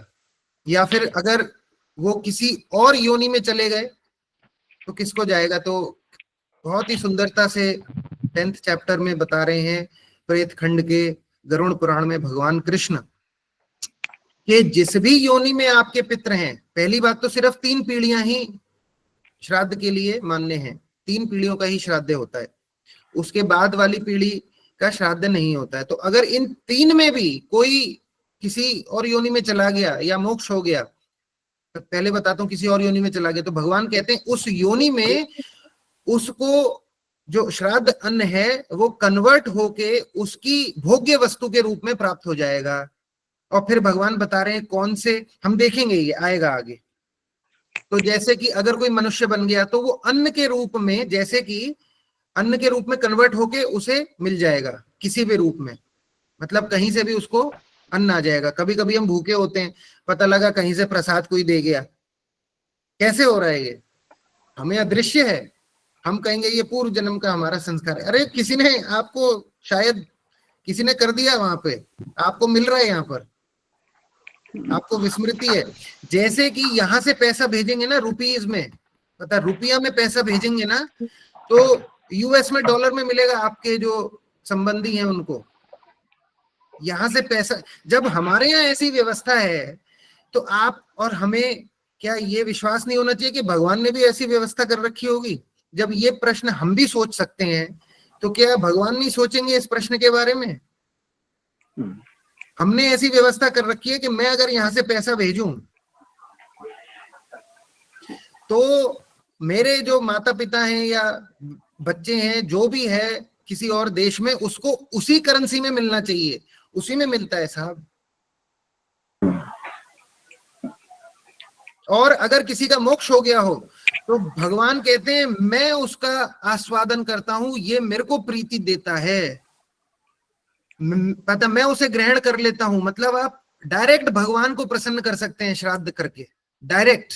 अगर आपके पूर्वजों का ये पता, नरसिंह देव कह रहे हैं अपने प्रहलाद महाराज को कि आप श्राद्ध कीजिए, अब उनका तो मोक्ष हो गया हिरण्यकश्यपु का एक तरह से, वो नरसिंह देव के शरीर में प्रवेश कर गए, तो किसको प्रीति दे रहा है? ये स्वयं नरसिंह देव को प्रीति दे रहा है श्राद्ध। तो अगर प्रहलाद महाराज को श्राद्ध करना है तो हमें भी श्राद्ध करना है।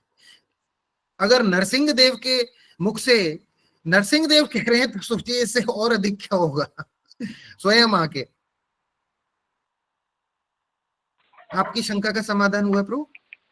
हो गया प्रभु जी। एक और सवाल कि जैसे आपने कहा कि ये लास्ट प्रभु जी सवाल देंगे और मैं फिर क्विक कर दूंगा, फिर उसके बाद क्योंकि 5 मिनट और है हमारे पास।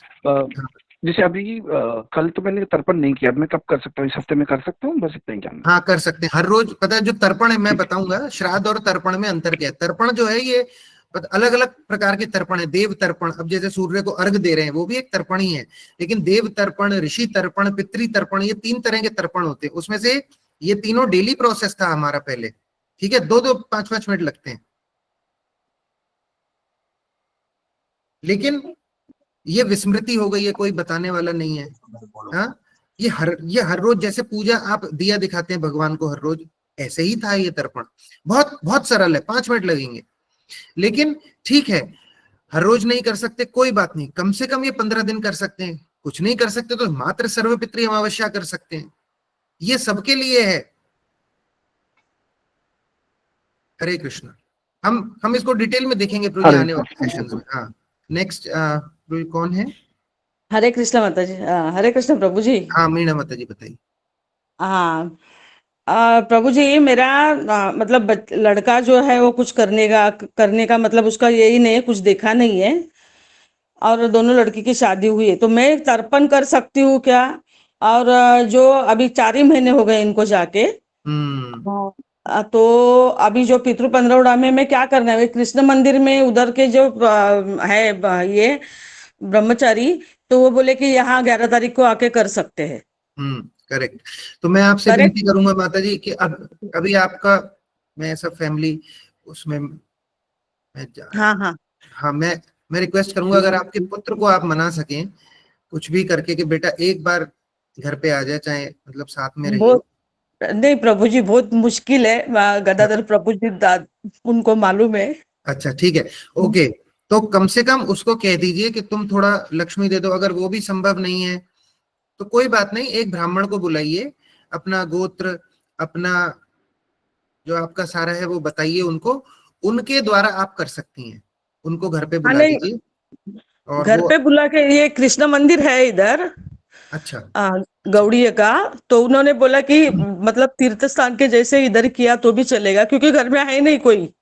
अच्छा ठीक है, चलेगा माता जी, तो आप वहां पे जाइए, लेकिन वो तर्पण करने चाहिए कम से तो कम। तर्पण मैं करूँ क्या? घर में मैं कर सकती हूँ क्या? जरा थोड़ा उसका शॉर्टकट बताएंगे?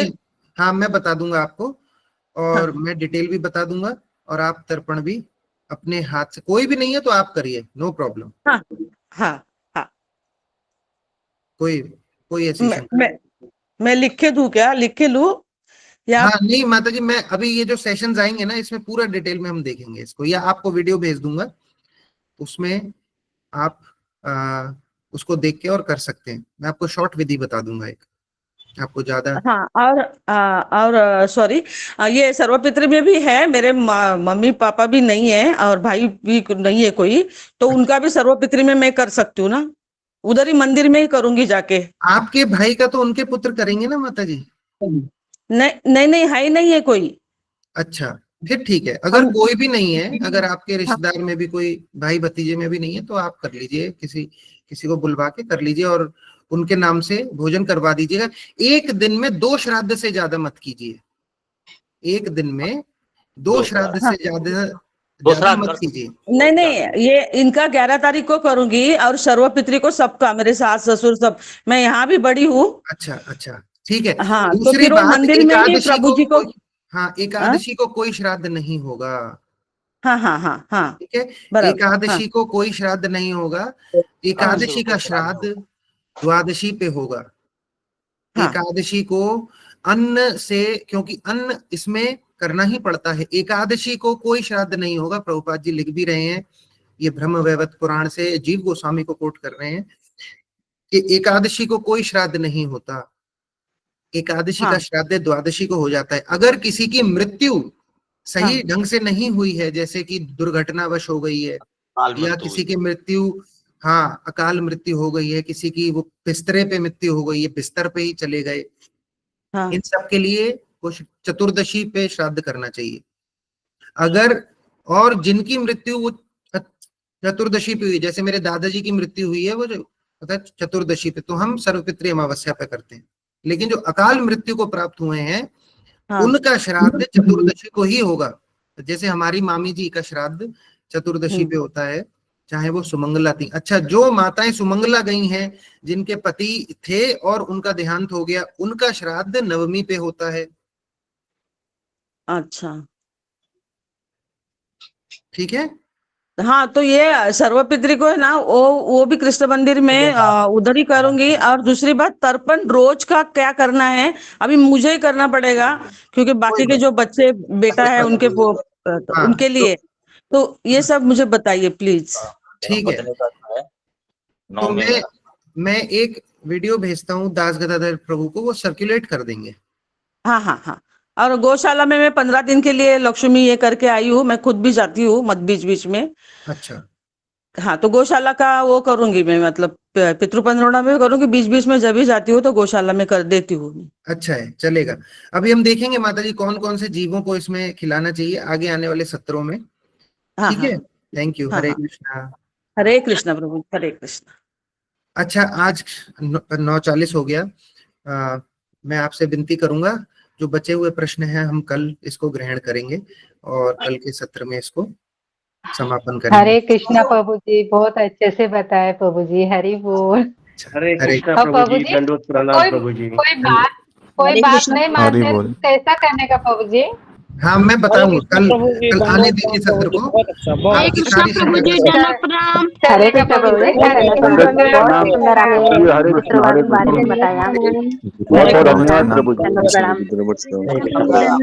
हरे कृष्णा प्रभु जी, दंडवत हरे कृष्ण प्रभु जी, दंडवत प्रणाम, हरि बोल। प्रभु जी, मुझे कुछ पूछना था। प्रभु जी, दंडवत जैसे प्रभु जी, मुझे इतना पूछना था कि जो जाना जैसे चाहते मेरे हैं चले जाएं, अभी कर दो। जो जाना चाहते हैं वो चले जाएं, फिर उसके बाद जो बचे हुए भक्त हैं जिनको समय है वो पूछ सकते हैं। हाँ प्रभु जी, मुझे ये पूछना था, जैसे प्रभु जी मेरे सास ससुर हैं, तो मुझे ये सब नहीं करना है ना प्रभु जी ने? हाँ, तो आपके सास ससुर का आपके पतिदेव करना चाहिए। नहीं है, अभी वो है। अच्छा, ठीक है, तो हाँ। तो उनको करना चाहिए एक्चुअली। अब जैसे हमारी जो पत्नी है, हमारे माता पिता भगवान की दया से हैं, तो हमारे पिताजी हमारे दादाजी का करते हैं, हमारी दादी भी विद्यमान है, तो उन पे रिस्पॉन्सिबिलिटी आ जाता है। जो सबसे बड़ा पुत्र है उसको करना चाहिए, और अगर वो नहीं कर रहे हैं तो दूसरे जो भाई, अब जैसे पुत्र हैं घर में, तो अगर सारे पुत्र अगर पिताजी को कुछ उपहार देंगे, तो ऐसा थोड़ी ना सबसे बड़ा पुत्र की ही जिम्मेदारी है। जिसको भी अपने पिताजी से भूमि, गाय, स्वर्ण मिला है, कुछ मिला है, उनको श्राद्ध करना ही चाहिए। और नहीं तो शास्त्र ही कहते हैं सब पता, सभी भाइयों को एक साथ आके श्राद्ध करना चाहिए। अगर नहीं कर रहे हैं, संबंध में खटास है, तो फिर अलग बात है, फिर आप अपने अपने रूप से करिए, करने का ठीक है, लेकिन हो सके तो सभी भाई एक साथ आके करेंगे तो दैट इज बेस्ट। अच्छा प्रभु जी, भाई प्रभु जी मुझे भी पूछना था कि जैसे मेरे ससुर जिंदा हैं, वो तो हैं, तो ये सब मेरे ऊपर अभी मतलब लागू नहीं है, वो सास ससुर फिर मेरे ही श्राद्ध, करेंगे। हाँ, जो पिंड, जो पता पिंड बना के श्राद्ध होता है वो ना करे, तर्पण कर सकते हैं, गोग्रास खिला सकते हैं। अच्छा प्रभु जी, जैसे अपना मंदिर में दान करना, ब्राह्मणों को खाना खिलाना, गौ दान करना, ये सब मैं कर सकती हूँ। हाँ जी, घर पे बुला के आप वो तर्पण और भोजन करवा दीजिए, ठीक है, गोदान के लिए चारा दे दीजिए। लेकिन जो पिंड दान से होता है, पिंड बना के, वो आपके सास ससुर, उनसे कहिए, आप उनको बताइए कि ये करना ही है आपको, इसमें ऑप्शन नहीं है। पता है, जो देवताओं की पूजन है उसमें तो ऑप्शन है, इसमें ऑप्शन नहीं है। ठीक है प्रभु जी, मैं कहूंगी उनसे। और प्रभु जी बहुत अच्छे से आप समझा रहे हैं, थैंक यू वेरी मच। हरे कृष्णा, दंडवत प्रणाम। हरे कृष्णा। और किसी का कोई?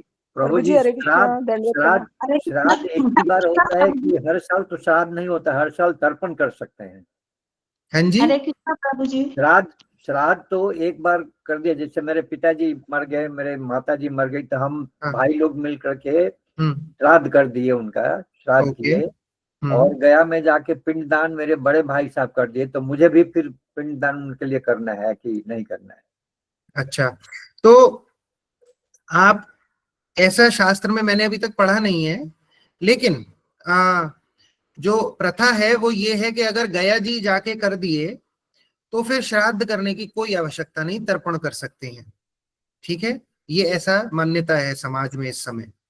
तो तर्पण हम तीन भाई, नहीं, सुनिए, भाई को अलग अलग करना चाहिए कि एक भाई कोई कर सकता है? करेक्ट, तो तीनों भाई को साथ में आके करें तो बेस्ट है, दैट इज नंबर 1। अगर नहीं, ये संभव नहीं है तो स्वयं करें तर्पण कम से कम। लेकिन मैं आपसे ये कहना चाहता हूं, मैंने अभी तक निषेध नहीं देखा है शास्त्र में श्राद्ध का, गया जी के बाद का, मेरे पास उदाहरण नहीं है अभी तक। अगर किसी के पास उदाहरण है शास्त्र में कि ये निषिद्ध है, कि पता गया जी में जाने के बाद घर पे श्राद्ध नहीं होना चाहिए, ये निषिद्ध है अगर, तो मैं जानना चाहूंगा ये निषिद्धता कहां से उद्धृत हुआ, ये मेरे को भी शंका है, ये प्रश्न है मेरा। अगर आप कहीं से अरेंज कर सकें कि निषेध कहाँ पर लिखा है। नहीं प्रभु जी, मैं निषेध का बात नहीं बोल रहा हूँ। मैं मेरे पिताजी मरे चाहे मेरी माँ मरी तो घर पर गांव पर हम लोगों ने उनका श्राद्ध किया, फिर गया में जाके पिंडदान किया। करेक्ट। तो ये उसके बाद का निषेध कहाँ पर है कि अब नहीं करना है, तो अब फिर से श्राद्ध करना है उनका दोबारा। हाँ, तो अगर आपको शंका है कोई बात नहीं, आप वो जो पिंड बना के करते हैं वो मत करिए, ठीक है। मात्र थोड़ा सा तर्पण और भोजन, ये तो बहुत सरल है। हाँ ठीक है, यही पूछना था प्रभु जी। हाँ, ये हर साल करना है, हमेशा करना है। हाँ, तो मैं क्या कह रहा हूं, ऐसा निषेध मैंने नहीं देखा है अपने अनुभव में अभी तक। मैंने सिर्फ सुना है लोगों से, जैसे आप बता रहे हैं कि पिंडदान नहीं करना है, श्राद्ध नहीं करना है, ऐसा मैंने सिर्फ सुना है, ये लोक कथा है। लेकिन मैंने शास्त्र में नहीं करना है। मेरा डाउट है कि फिर से करना है कि, क्योंकि प्रथा यही है कि लोग नहीं करते, एक बार कर दिया दोबारा नहीं करते। तो मैं आपको ये बताने की कोशिश कर रहा हूँ कि मैंने निषेध नहीं देखा है अभी तक। ठीक है प्रभु जी, मैंने निषेध नहीं देखा है, मैंने इसको स्टॉप करने का कहीं देखा नहीं है अभी तक शास्त्र में एक भी जगह कि गया जी के बाद इसे स्टॉप करना है। लेकिन क्योंकि समाज कह रहा है या आपके घर में कोई कहे अरे ये क्या कब तुम नई चीजें करने लगे, तो मैं आपको रेकमेंड करूंगा, ये मेरी तरफ से रिकमेंडेशन है कि तर्पण और भोजन ये तो कराना ही चाहिए। ठीक है प्रभु जी, समझ गया प्रभु जी। हाँ, हरे कृष्ण। हरे कृष्ण। हरे कृष्ण। प्रभु जी नमस्ते। हरे कृष्ण। हरे कृष्ण। ललित बोल रहा हूँ। मेरी वाइफ अभी 35-40 डेज पहले गुजर गई थी। उनका 13वां 10वां दशक ये सब हम लोग ने किया था। अभी आपने बताया कि चतुर्थी के दिन उनका श्राद्ध करना है। अगर नहीं, वो इस बार आप नहीं करेंगे, इस बार आप नहीं करेंगे। जिनके भी 1 वर्ष नहीं हुआ है इस बार पितृ पक्ष में, क्योंकि उनका इस बार उन्हें जाने में हम देखेंगे कि सोल को कितना समय लगता है पहुंचने के लिए। तो अभी वो पितृलोक में निवास नहीं है, अभी प्रस्थान ही हो रहा है। तो श्राद्ध पक्ष पहला बार में आपको आवश्यकता नहीं, लेकिन जो 16 श्राद्ध हैं वो शायद आप कर चुके होंगे। जो 1 साल की वो पता होती है, वो वार्षिक या फिर वो बरसी, वो शायद आप कर चुके होंगे। तो पहले 35 डेज 2 अगस्त को ही गुजर चुकी हूँ। करेक्ट। तो वैसे तो होने के हिसाब से आप अमावस्या को थोड़ा करना चाहें तो कर सकते हैं, लेकिन ये कंपल्शन नहीं है इस बार। ओके। और नेक्स्ट ईयर अगर करना है तो वो आपने बोला चतुर्थी के दिन अगर वो बेड पे अकाल मृत्यु, she is 50 years of age, she was 50 years of age, अकाल मृत्यु, एंड अगर वो सुमंगल गई है तो नवमी को करना है, तो नवमी और चतुर्थी का करना। हाँ, नवमी पे हो जाएगा क्योंकि सुमंगला थी। Okay okay okay, thank you प्रभु जी। नवमी पे भी प्रभु जी यानी बेड पे भी गए हैं और सुहागन भी गए हैं। हाँ, तो कौन सी तिथि को होगा? कोई बात नहीं, वैसे आप नवमी को कर लीजिए क्योंकि बेड का आजकल देखिए सभी बेड पे जा रहे हैं। अच्छा, मैं आपसे एक प्रश्न है आप सभी से कि क्या जो व्यक्ति जो गया है उसको आप फिर पता माता धरती का स्पर्श करवाते हैं या उन्हें रखते हैं जमीन पर जाने से पहले? हाँ प्रभु जी, जाने से पहले नहीं, हमारा बाद में फर्स्ट फ्लोर के टाइल में और स्मशान भूमि में रखे थे हम लोग। Very good, very good. तो आप नवमी में कर सकते हैं। स्पर्श होना आवश्यक है माता भूमि का कम से कम एक बार। हाँ, थोड़ा मालूम पड़ने के बाद में रखा था जमीन पे। हाँ जी जी जी। तो एक्चुअली जो मृत्यु है वो भूमि पर ही होनी चाहिए क्योंकि माता की गोद है, ये भगवान की पत्नी है, पता लक्ष्मी रूपा है भूमि देवी। तो इनके स्पर्श से ही हमें, इनका आशीर्वाद से ही भगवान का स्मरण हो जाता है, या गाय हो पास में, गाय की पूजा, ये देखेंगे। Will cover all this things. आपके बहुत सारे प्रश्न में मुझे लग रहा है पहले दिन ही सबका समाधान हो जाएगा क्या? नहीं प्रभु जी, क्या है ना, अभी ये पक्ष चालू हुआ ना, तो तर्पण वगैरह करने का, वो सामान लाने का कौन से टाइम पे करना है, कुशा अगर चाहिए तो वो रोज यूज कर सकते क्या, ऐसे बहुत सारे ये। तो थोड़ा सा आज से जो चालू कर चाहते, मतलब मैं करना चाहती हूँ, तो पूरी जानकारी मैं एक वीडियो दे दूंगा, उसके हिसाब से आप कर सकते हैं। हाँ, हरे कृष्ण। हरे कृष्ण प्रभु जी, प्रणाम। हरे कृष्णा। प्रभु जी, जिनके बेटा नहीं है, बेटियां हैं और उनके जाने के बाद फिर कौन करेगा उनका?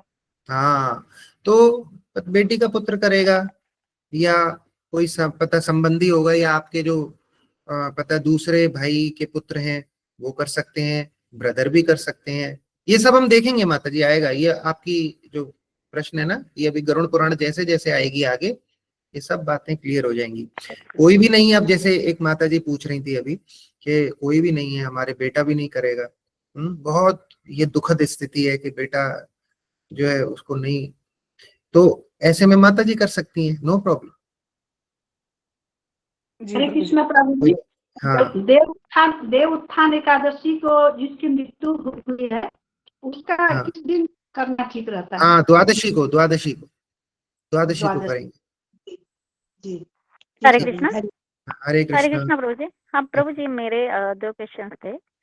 एक तो पहला ये था कि जो ग्रहण था कल का, तो बहुत सारे लोग मैं देखती हूँ बहुत कैजुअली लेते हैं।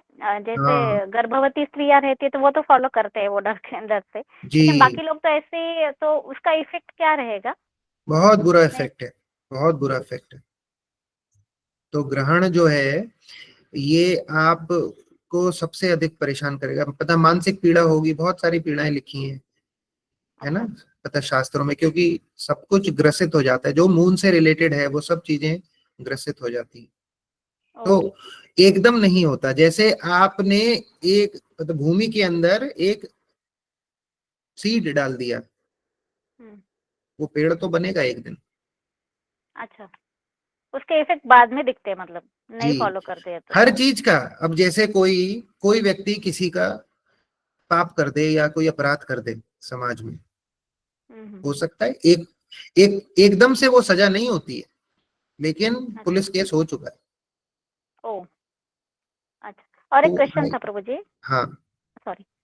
मेरी मम्मी कोरोना में गई थी, तो वो क्या तब, मतलब तब भी हमारे घर में लोग, वो अचानक गई थी तो वो एक्सेप्ट नहीं कर रहे थे। उसको भी 2 बेटे हैं, मेरे भाई है 2।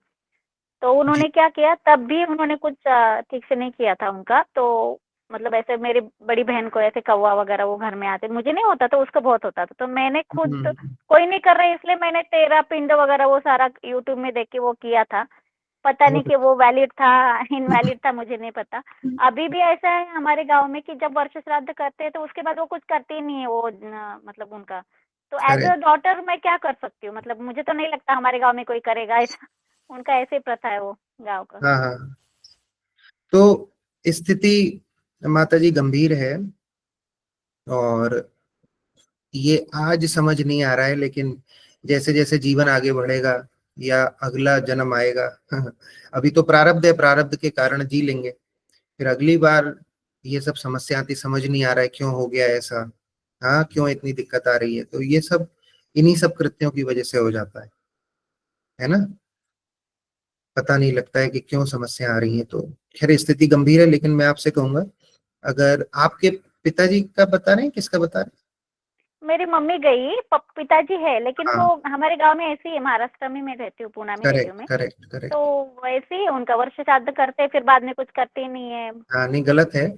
आपके कोई उनके संबंध में कोई उनके पुत्र हो या आपके पुत्र भी हो, वो भी कर सकते हैं। आपका कोई है पुत्र? मेरे 2 बेटी है प्रभु जी। अच्छा, आपकी बेटी, कोई बात नहीं। तो आपके कोई भाई हैं? है, लेकिन वो वही ना प्रभु जी, वो हाँ, वही नहीं फॉलो करते, करते हैं। चलेगा, कोई नहीं है तो आप करिए, एक ब्राह्मण को बुला के उनकी उपस्थिति में आप चाहे तर्पण खुद कर लीजिए और उन्हें भोजन पवा दीजिए, भगवान का भोग लगा के उन्हें भोजन पवा दीजिए। मैं बता दूंगा अभी आने वाले दिन में, पहले दिन में सब कुछ नहीं बता पाता। अच्छा, हाँ, धीरे धीरे थैंक सब यू बता प्रभु। दूंगा। हरे कृष्ण। हरे कृष्ण प्रभु जी। हाँ, हरे कृष्णा प्रभु जी। प्रभु जी प्रभु जी जैसे, हेलो, हाँ जी, हाँ जी, हाँ जी, बोलिए हरे प्रभु कृष्ण जी, प्रभु बोलिए जी। आप।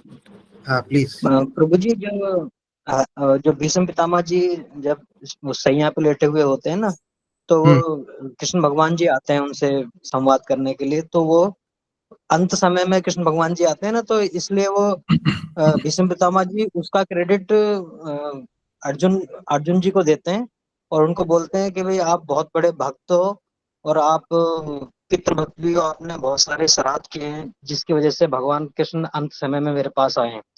तो लेकिन वो जब तक तो वो जिंदा थे, भीष्म पितामह जी। तो भीष्म ऐसा मतलब वो तो मरे नहीं थे, तो श्राद्ध करने का क्रेडिट ऐसे मतलब कैसे समझेंगे उनको?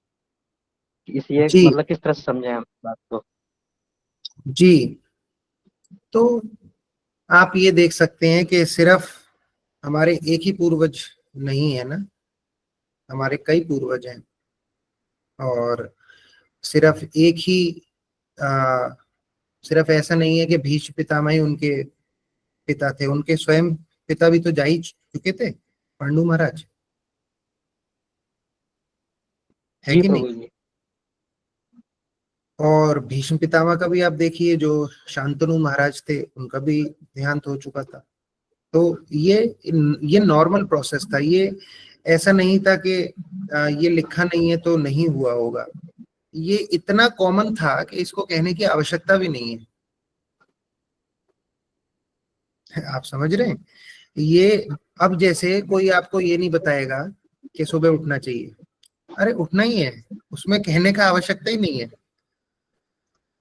नहीं प्रभु जी, क्वेश्चन ये कि उन्होंने तो अर्जुन जी ने तो जो श्राद्ध किए थे वो पूर्वजों के लिए करे थे, लेकिन उनका क्रेडिट वो भीष्म पितामह जी को मिल रहा था, जबकि भीष्म पितामह जी अभी जिंदा थे। तो हाँ, तो अर्जुन के श्राद्ध का क्रेडिट भीष्म पितामह को मिलेगा ऐसा मैंने पढ़ा नहीं है, लेकिन ठीक है, अगर आप उदाहरण देंगे तो मैं उसको फिर पढ़ के और वापस आऊंगा। और मेरे को ऐसा लगता है कि भीष्म पितामह स्वयं अपने पिताजी का तो श्राद्ध करा ही है उन्होंने। जी प्रभु जी। हाँ, और मैंने पूर्ण तरीके से मैंने पढ़ा नहीं है, तो मैं आपको शायद इसका अच्छे से प्रश्न का उत्तर ना दे पाऊं, लेकिन ठीक है, आप अगर कौन से पर्व में है ये बताएंगे और कौन से चैप्टर में, मैं एक बार आपसे पढ़ के दोबारा आऊंगा। प्रभु जी मेरे को पर्व तो नहीं मालूम, लेकिन जो लास्ट मोमेंट पे ना भीष्म पितामह जी की डेथ होने से जस्ट पहले का है वो। अच्छा अच्छा, ठीक है, मैं एक बार देख लेता हूँ और उससे उदाहरण विष्णु प्रभु हैं। ठीक है, मैं एक बार ये सेक्शन देखता हूँ, फिर आपको मैं बता सकता हूँ। हरे कृष्ण प्रभु जी, दंडवत प्रणाम प्रभु जी। प्रभु जी, मेरी माता का देहांत अभी इसी वर्ष हुआ है, तो उनका तो हम श्राद्ध नहीं करना है इस वर्ष, लेकिन जो हमारे दादाजी वगैरह का है तो उनका तो करना ही है ना? हाँ जी, हाँ जी, जी जी जी जी। अच्छा, मैं एक बार ये स्क्रॉल नहीं कर पा रहा हूँ, मैं ना नाम लेना चाहता हूँ जिनका हाथ ऊपर है। जिन जिनका मैं नाम लूंगा प्लीज आप ही पूछिए, क्योंकि रैंडमली सब पूछने तो मेरे से कहा जा रहा है कि आप नाम लिखे बुला लीजिए, है ना? तो सबसे पहले माता जी हैं सुलभा देवकर, आप पूछ लीजिए माता जी। सुलभा माता जी, और जिन जिन का प्रश्न हो गया प्लीज अपना हाथ नीचे कर लीजिए। ओके, नेक्स्ट इज मेरा हो गया, सॉरी प्रभु। हाँ हाँ ठीक है, फिर श्रुति माता जी। यस, हरे कृष्ण प्रभु जी, दंडवत प्रणाम।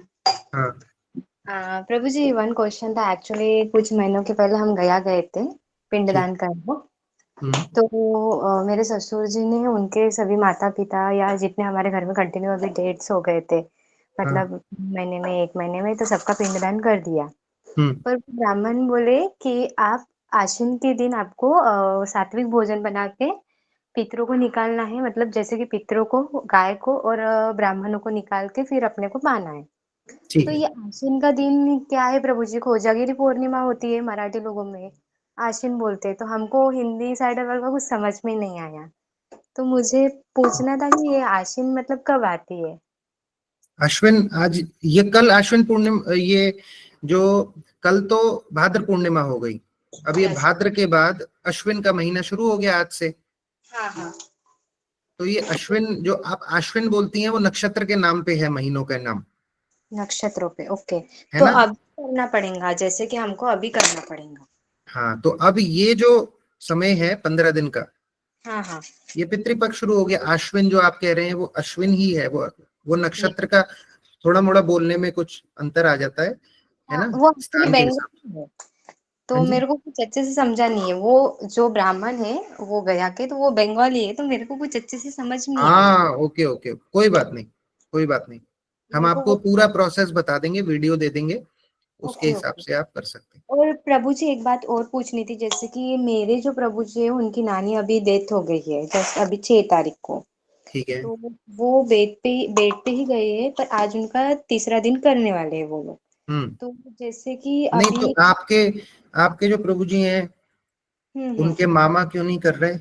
नहीं वही कर रहे हैं, पर मुझे पूछना था कि वो इस साल नहीं करेंगे ना, एक हाँ साल अभी करना हाँ, 1 साल के बाद। इसका भी कारण हम देखेंगे आने वाले सत्र में। और चतुर्दशी के दिन करना पड़ेगा इसका। हाँ, वो बेड पे गई है पर लेकिन भूमि पे रखा है, तो फिर उसी दिन जिस दिन एकादशी छोड़ के एक्चुअली भूमि पे रखा है उनको। हाँ ठीक है, चलेगा। अगर भूमि पे स्पर्श भी हुआ है तो भी अच्छा है। कम से कम एकादशी को छोड़ के कोई और दिन गई है उसी तिथि में कर लीजिए। कुछ नहीं पता है तो सर्व पितृ अमावस्या है। हाँ वो तो करते ही है। हाँ ठीक है, चलेगा। हरे कृष्णा। हरे कृष्णा, दंडवत प्रणाम। सत्यम प्रभु। हरे कृष्णा प्रभु जी, दंडवत प्रणाम। दंडवत। प्रभु जी बोल रहे थे कि जैसे हमारे पिताजी लोग जैसे दादाजी का जैसे तर्पण नहीं करते हैं प्रभु जी, तो एक बार श्राद्ध हुआ उसके बाद साल में तर्पण नहीं करते हैं, तो क्या वो उसको चालू कर सकते हैं क्या? जी बिल्कुल चालू कर सकते हैं। 1 साल नहीं हुआ है ना? नहीं, वो करीब 10-11 साल हो गया प्रभु जी। हाँ, फिर से शुरू कर दीजिए। फिर से शुरू कर सकते हैं प्रभु? हाँ जी बिल्कुल, करना ही है। ठीक है, हरे कृष्णा। अभिनव प्रभु, अभिनव सिंह प्रभु। ठीक है, नेक्स्ट। हाँ प्रभु जी। हाँ जी प्रभु जी, जी मेरा क्वेश्चन ये था प्रभु जी कि जैसे अभी मेरे पेरेंट्स हैं अभी, तो ये मैंने अभी सुन नहीं पाया, तो क्या हमें भी ये प्रभु जी, हमारे ऊपर भी ऑब्लिगेशन है करने का? आपको अपने पेरेंट्स से कुछ प्रॉपर्टी या धन प्राप्त हुआ है? प्रभु जी नाम से तो है, बट मैं रहता हूँ उनके साथ ही हूँ। मैंने ऐसे सच ऐसे अभी इनहेरिटेंस में तो है आपके, हाँ जी ठीक है, तो आपके पिताजी के साथ मिलके आप करिए। आपके पिताजी का पहला पता रिस्पॉन्सिबिलिटी उत्तराधिकारी वो है ना अभी? यस यस प्रभु जी। आपके दादाजी के उत्तराधिकारी अभी आपके पिताजी हैं और मेरे उनका उत्तरदायित्व है। यस प्रभु जी। और अगर यस प्रभु जी, हाँ अब बोलिए प्रभु जी, क्या करें? हाँ, तो अगर सब भाई मिलके उनके, आपके पिताजी के भाई सब साथ में नहीं आ सकते, तो कम से कम वो अपने स्थानों पे वो तर्पण कर सकते हैं, और एक जो सबसे बड़ा भाई है वो पूर्ण श्राद्ध कर सकता है। यस यस प्रभु, ऐसे कह रहा हूँ, अगर सब साथ में आ जाएं साल में एक बार, इससे अच्छा और क्या होगा प्रभु जी? अच्छा अच्छा प्रभु जी। और प्रभु जी मेरे क्वेश्चन ये, श्राद्ध तर्पण में क्या फर्क है? हाँ, तो ये हम देखेंगे। श्राद्ध जो है पूर्ण क्रिया है, उसमें पिंडदान भी होता है। जो तर्पण है वो 3 प्रकार के होते हैं। देव तर्पण, पानी की ऑफरिंग, पानी देना, पानी पिलाना, ये तर्पण है। और जो श्राद्ध है उसमें पिंडदान भी निहित हो जाता है, ब्राह्मण भोज भी निहित हो जाता है। तो श्राद्ध का एक हिस्सा तर्पण है। सबसे पहले तर्पण, पिंडदान, और तीसरा ब्राह्मण भोज, ये श्राद्ध है। लेकिन जो तर्पण है वो तो सिर्फ पानी पिलाने समान है। ठीक है, ओके। शांतराम प्रभु जी। जी हरे कृष्णा, दंडवत प्रणाम प्रभु जी। हरे कृष्णा जी, मेरे पिताजी का देहावसान चतुर्थी को हुआ था प्रभु जी। ठीक है, हर साल चतुर्थी को करते हैं। ठीक तो है। और जैसे हमारे इधर परंपरा है मुंडन करने का, तो मुंडन अमावस्या के दिन करने का है, उसी तिथि करने का, चतुर्थी। अच्छा, मुंडन आप अपने परिवार के जो है उसके हिसाब से कर लीजिए। मतलब कभी भी कर सकते हैं, उसका कुछ हुआ नहीं है। नहीं, लेकिन ये 15 दिन में शुभ कार्य मत कीजिए ना। जी प्रभु। और एक अब चतुर्थी के दिन जैसे हम कर लेंगे पिंडदान, तो उसके बाद जल देना है या नहीं देना है? अमावस्या तक डेली देना है या बंद कर देना है चतुर्थी के बाद? हर रोज करेंगे तो बहुत ही अच्छा है। अच्छा, मेरे को एक कॉल आ रहा है, मेरे को 2 मिनट दीजिएगा। हाँ जी प्रभु जी।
हरे कृष्णा प्रभु जी, सेशन चालू है ना? हाँ चालू है प्रभु जी, कॉल पे हैं, अभी आ रहे हैं। अच्छा आ रहे ना? माता जी बस 1 मिनट रुकिएगा, ऑफिस से कॉल है। आई जस्ट या कंप्लीट, मैं बस करके आता हूँ, बस 1 मिनट। ओके।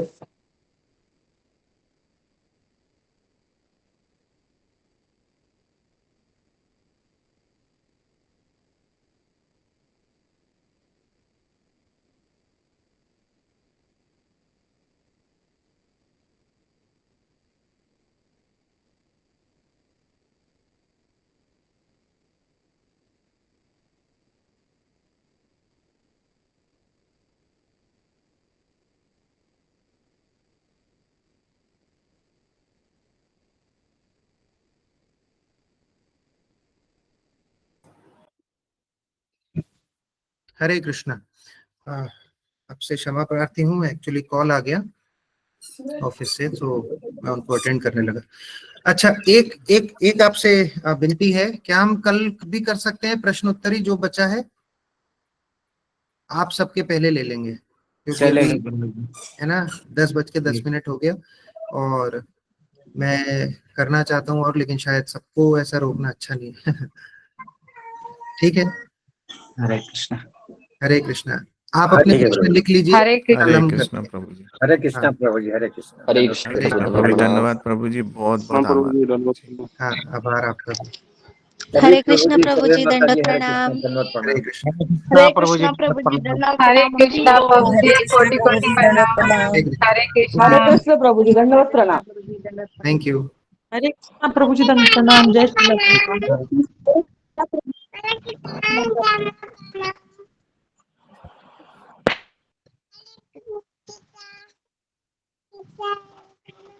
हरे कृष्णा दादा।